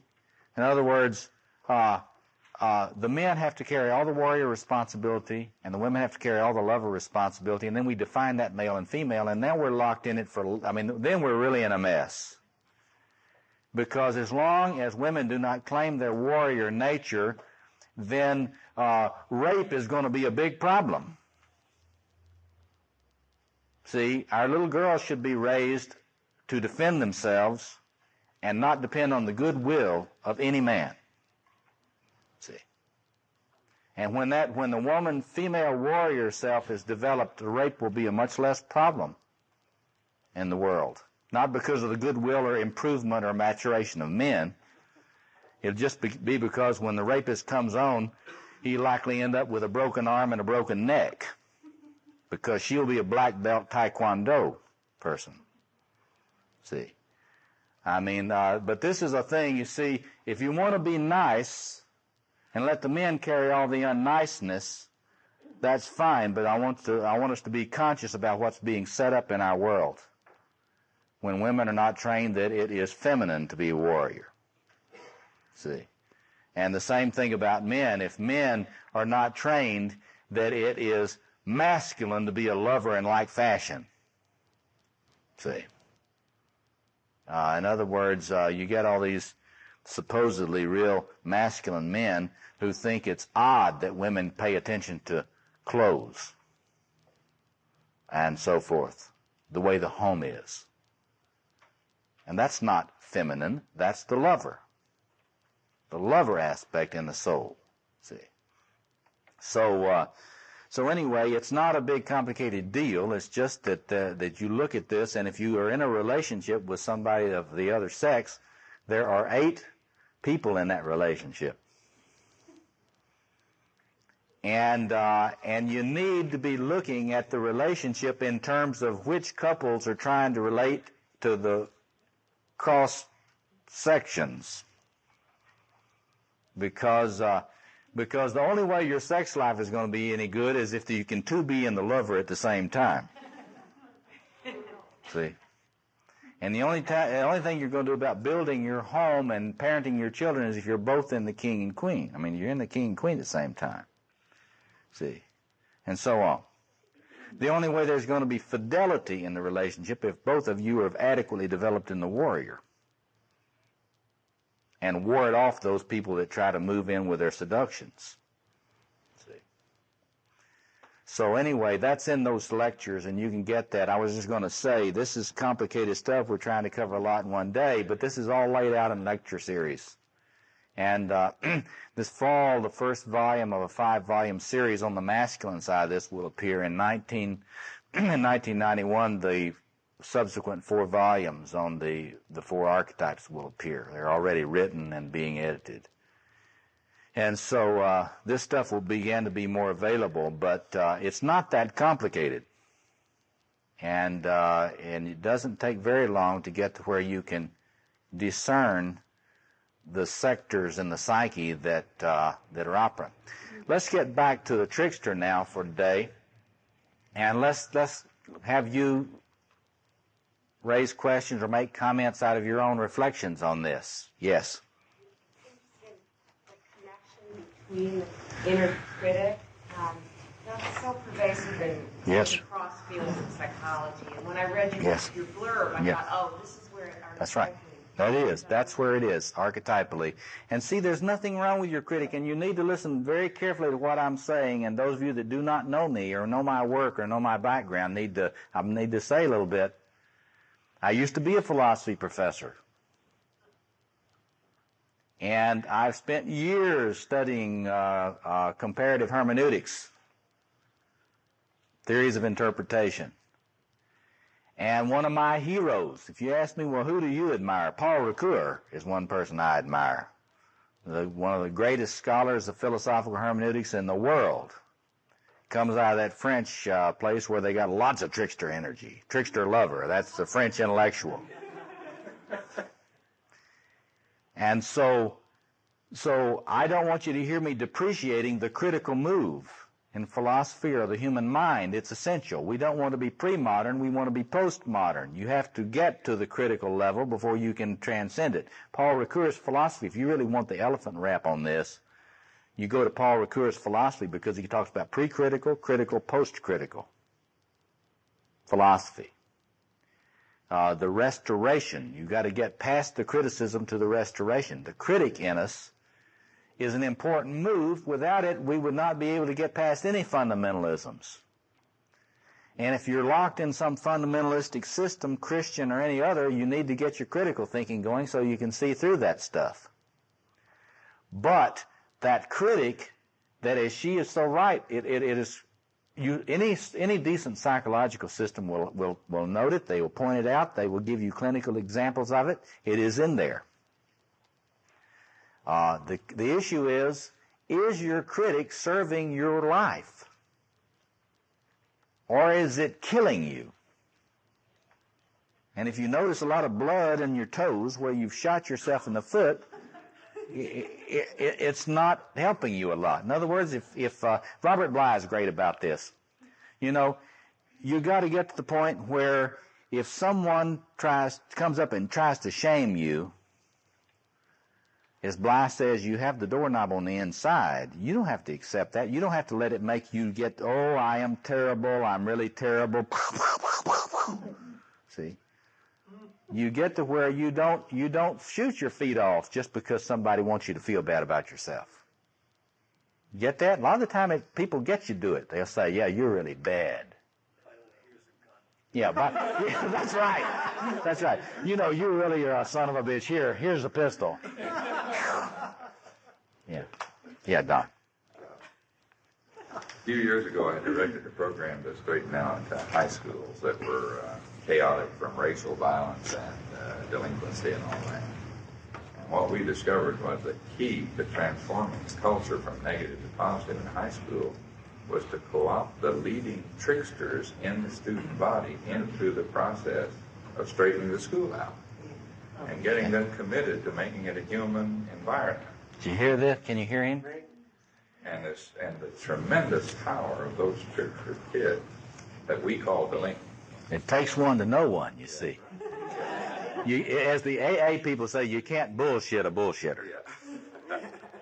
And the power of those kids to reform their own school is tremendous. So there's a lot of redeeming power in the trickster personality. Yeah, but you get them. If you can get it focused on. You get them in the service of cosmos, though. See, you say, hey, you could be a marvelous leader, and we would admire you very much. That's the message. Because, see, the trickster doesn't really believe he's ever going to be admired, that part of you. Doesn't think it's ever going to be admirable or admired, see. Yeah. So then it sounds as if the trickster is serving only himself, and that by taking this energy, kind of uniting it with the orderly process of king or queen, you put it into the service of the kingdom. You know, this sounds an awful lot like this thing is unable to recognize anything greater than itself, which is useful in some areas. Mm-hmm. But that really sounds to me like infantile grandiosity. Well, it is if it's on automatic. You see, he's saying that this kind of behavior, not being able to recognize something greater than itself that it could serve, It sounds like infantile grandiosity. Right, it is, if it's on automatic and functioning that way. So, but you've really given us a clue about how this is healed. Because once it does what Don is talking about, once you take that energy and you say, hey, this is great energy, boy, you could use that in building a world. And then all of a sudden there is a place for this person to stand. You've just said, here, this is a place for you to stand. This is a wonderful thing that used to be done. You see it in the myths too. For example, let me give you an example of that. In one of my favorite mythological traditions, the Ramayana of Indonesia, it's the myth of the war between the true king, Rama, and the archdemon, the king of the demons. See? And so they're fighting and they're fighting and fighting, and after a while, some of the chief generals in the army of the archdemon are close enough to Rama, and they've learned enough about Rama and what Rama is about. What is Rama about? He's about world. He's about justice. He's about, we would say he was an ecologist today. Actually, Rama is actually green. And Rama's entire army is made up of all the animals. They want there to be a world. And so the leading general of the archdemon says, see ya. And he goes over and volunteers to fight in the army of Rama. And it's very interesting, Rama's response. It's not lock him up. He welcomes him. It's really interesting about the way the true king, he welcomes him in. No punishment. Puts him right into the forefront of the armies. It's a very interesting kind of picture of this thing you're talking about. Well, in the 12-step program, it was brought up before, the 12 steps says, having had a spiritual awakening as a result of these steps, we carry this message to the alcoholic. And it seems to me that that's pretty much what you Yes, that's right. He's taking this trickster, which is to me a real good symbol of an addict, and saying, well, let's see how we can use this thing. Let's put it in service of something higher, Yes. Transformation. Yes. Now look at this, for example, in our situation on the planet today. What is this big problem we got with the planet? Well, the planet is shrunk tremendously in size. As long as people were not rubbing up against each other, fundamentalisms were not so much of a problem. Now, they're an enormously dangerous thing. What good is the trickster here? Well, the trickster could be enormously useful if it understood that you're not trying to kill all these people.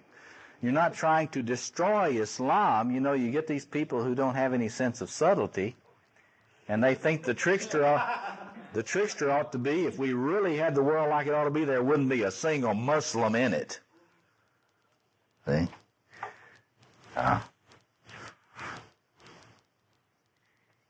The idea of bringing this in, the trickster could help get everybody grounded. The trickster could ground us all and have us see through our own arrogance in our particular tribal religious traditions.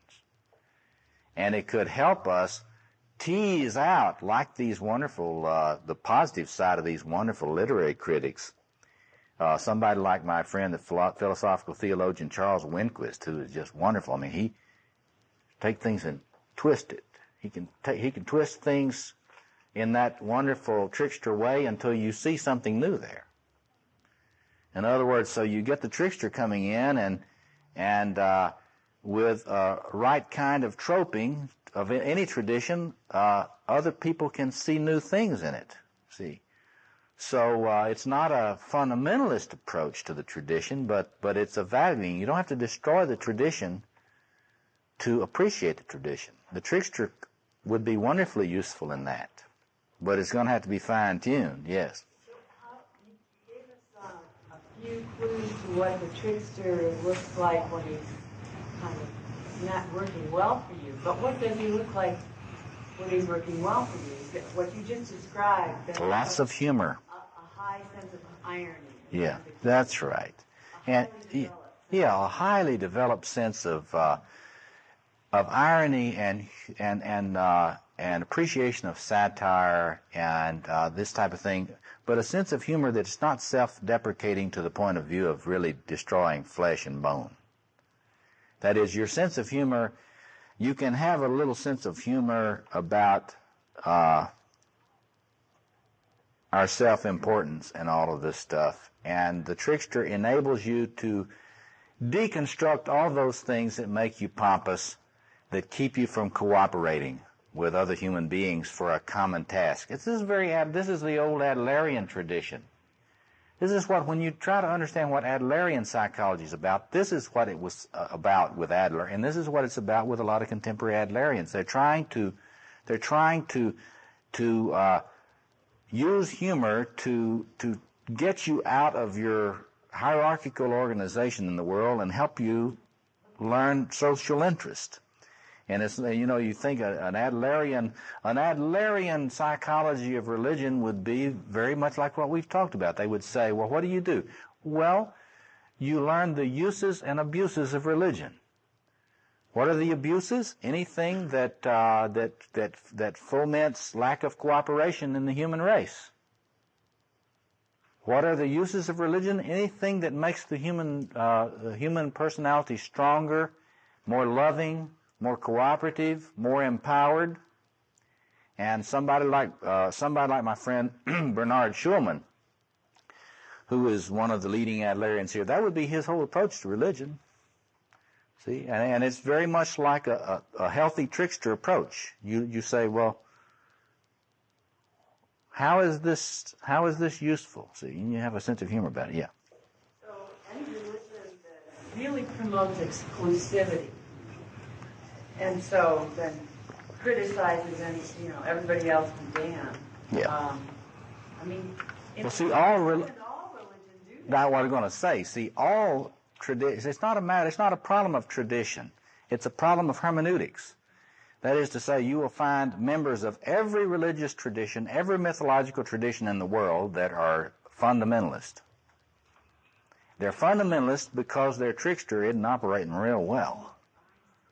And so what do you say? Well, what do you try to do? You help them improve their magician function so that they can get to see through their claims. Because what you will notice is in every religious tradition, in every mythological tradition on earth, you will find individuals who see through it. Like Gandhi. Here's Gandhi, who was a devout Hindu. But when he was in his leadership role, he would say, in this very, very explosive situation between the Hindus and the Muslims, he would say, I am a Muslim. I read the Quran every day.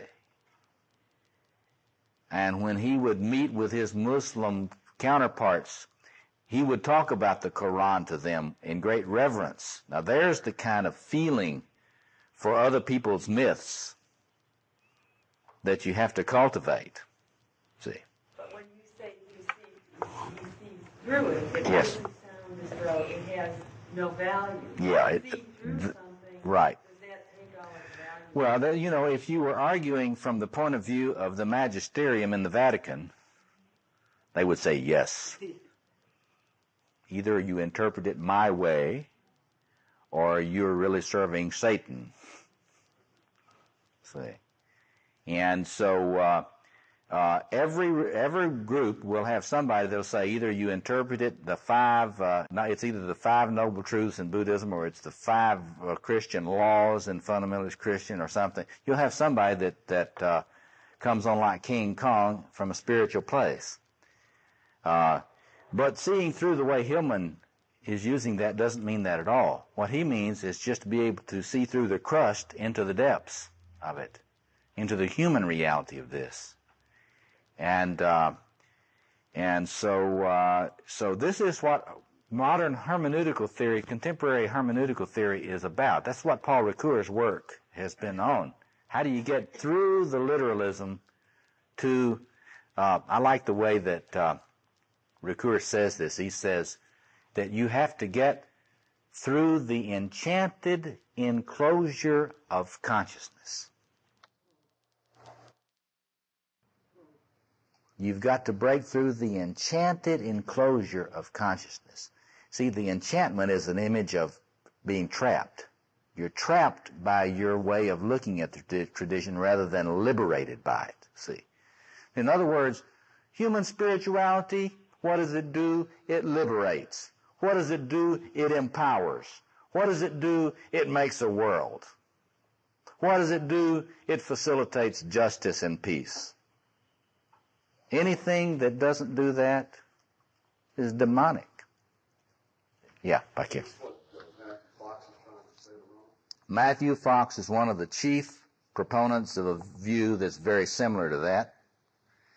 I think he's doing excellent work on that. Yes? How would you deal with Gandhi's nonviolence and some of the other people like Martin Luther King and the current Dalai Lama and their views about nonviolence? What do you mean, what would I do with it? I admire it. I don't think passive resistance operates in all cases. In my view, violence, I define violence as unnecessary force. You see, if a woman defends herself against a rapist, I do not consider her being violent. And so if the Jews defend themselves against the Nazis, I do not consider themselves being violent. So that's where I part company with the pacifist. I think there's such a concept as necessary force and unnecessary force, but that's just my point of view. Yeah, back here. It looks to me, when you see through the doctrine of dogma, that Jesus qualified Christmas. Oh, yeah. Stories we tell, the absurdities that he points out, just wonderful. Yes. Full of humor. Yeah. Getting people to see well beyond things. Can you hear what she's saying? It's like so many people have lifted up the clown aspect, the trickster dimension of Jesus, and others, like Morton Smith, have pointed out the even larger sorcerer aspects of Jesus. But the interesting thing about any god in any major tradition that has any kind of real fullness. Now, Trickster is not a real full god. You know, he sort of ends after. I mean, you don't get him anymore after the world, you know, in the myths. But in a large tradition, you will see God as trickster. You will see God as lover. Look at the Gita Govinda, love song of the Dark Lord. It's X-rated. You see God as king or God as queen or both, like in the Hindu traditions. And you see God as the divine warrior. So there are traditions that interpret Jesus in all these ways. And probably when Jung says the self is the imago Dei, that's holding all those together in a balance. Yes, back here. Go ahead. Yes. Can you speak to similarities you see any in terms of the figure of Hecate and the trickster? Well, I probably don't know as much about Hecate as you do. Why don't you say what you see? Okay. I just haven't begun to do some work and reading on that figure. It would seem to me that as an aspect of woman, which woman, that Hecate, like all the other figures, has her dark side and her light side. Her aspect that just sort of goddess of the crossroads, goddess of transitions, which is a Hermes. That's right. Hermes That's right. She's three-faced. Her symbol is the growling, snarling dog. But she has a torch. So she carries a torch of light to help people see clearly things that they can't otherwise see. It seems to me that for me, the trickster figure is masculine. I don't know. It is in the Native American traditions. And it just seems that Hecate offers something in female form akin to the masculine trickster. I think it would probably be more accurate if we were going to be archetypal to say that the trickster stories in the Native American traditions tend to be more masculine than feminine, but that at the archetypal level, the feminine psyche has probably got rich expressions of it, just like the one you're talking about. And once we kind of begin to look, kind of begin to get a feel about this aspect, I'll bet we will see a lot more as we begin to scan the traditions. We'll be able to see a lot more of this aspect. In fact, I think that you might argue that one of the things that has enabled women to survive in history has been a good, healthy hunk of this part of the psyche, and knowing how to use it well. She empowers. Yes. She empowers, but the empowerment can turn into violence to hurt others, destructive power, or it can be empowerment to help people see clearly. Yes. The ambiguities, as you're talking about, the trickster can see through things. Well, the violent part would be the warrior dimension of that goddess. See, so any goddess or any god with any kind of personality is going to have a little bit of each of these. But the part of showing the light, there's the part that we're seeing here. Yeah. Other comment? Yes. Pandora in Jung's, interpretation, relate to that. Right. What would you see as particularly tricksterish about Pandora?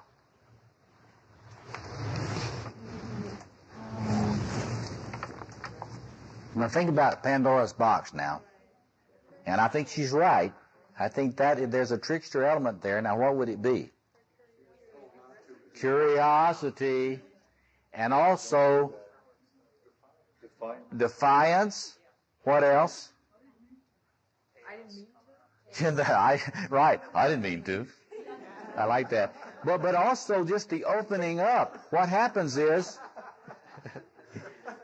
when this magician part of the self with the wand touches something, it's like Ricoeur's hermeneutics. It's like Ricoeur, one of the things that Ricoeur is always pointing out, everything is always more complicated than you thought. Everything is always richer than you thought. Every symbol is richer than you thought. It's always multidimensional and rich. And so Pandora's box, you get into touching this thing, and all of a sudden, it's far richer and more complicated than you might have thought. All that can come out of this little box. And that's very much the magician, see. Yes, Doc. The little kid who said the emperor has no clothes was a trickster that did this troping. Yes. So that everybody could see. That's right. Right. And any time, when you're in a discussion with someone and you find yourself sort of compulsively kind of wanting to present the other side, you notice that? The devil's advocate, that little thing you do, it's not even that you really care about that argument very much, right? Right? But what about? Well, that's the trickster. And see what that really, look what a movement that is. It's not necessarily antisocial. It's really it's a balancing move. It's a saying, but there's another side to this. And that trickster's always saying, hey, let's look at the other side of this. The only problem about it is if you look at all the sides, you may not ever do anything. Yes, like you. I think Pandora was created by Prometheus' brother. Isn't that interesting? I want to ask you about non-personal appearances of the trickster, like luck or fortune. What would you say about that? Give me an example. Good luck or bad luck. Something that trips somebody up. Somebody who's played violin, fortune. Yeah. Well, Jungians get funny about this kind of thing. She's about, what about, this is the realm of what? Synchronicity. And it's like Jungians kind of walk the path on this. This is a very snaky path on this, But it's like, from a Jungian point of view, if you are unconsciously inflated in some sector of your life, and of course, I like to say to people, it's almost always unconscious. Since when is any of your inflation conscious? Most of the time it isn't until afterwards. That the Jungians kind of think that, well, something's going to happen to bring you down to earth. And so that would be the sector in which you would address that question. I think that Jungians have this fantasy, and I think it's probably, my personal opinion is, it's probably grounded in the way things really are. That is, if you study the new physics and you study Whiteheadian philosophy, which is processual, systemic, there is a sense of the implicate order and things being connected all sorts of ways, inside, outside, all sorts of ways, that there may be some actual basis in reality for corrective movements. But anyway, whether or not there is, a Jungian analyst will almost always take a close look when you start having embarrassing events happen in your life. Because they will think, well, something is being compensated here. So that's a good question. Yeah, back here.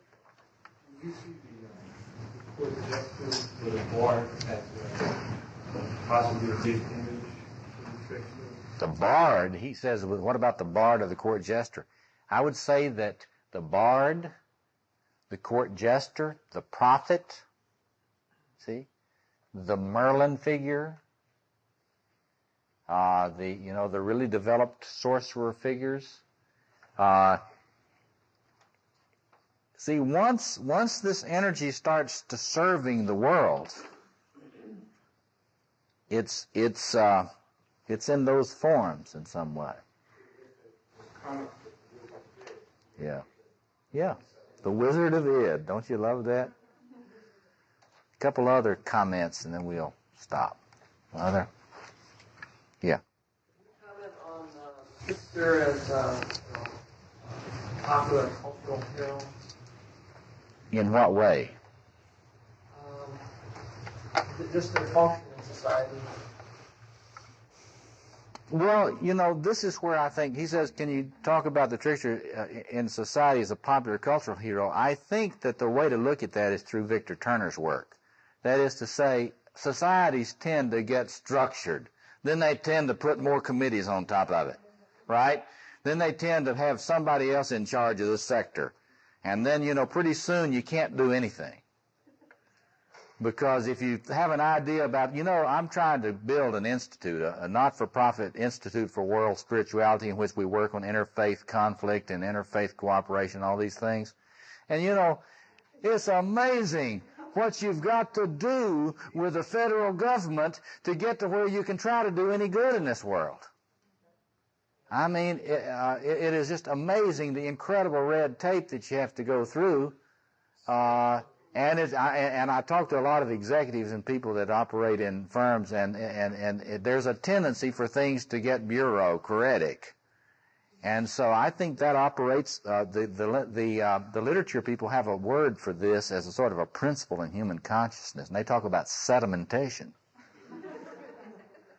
Everything tends to kind of settle out and become what it wasn't supposed to be, and become, kind of dead and flat.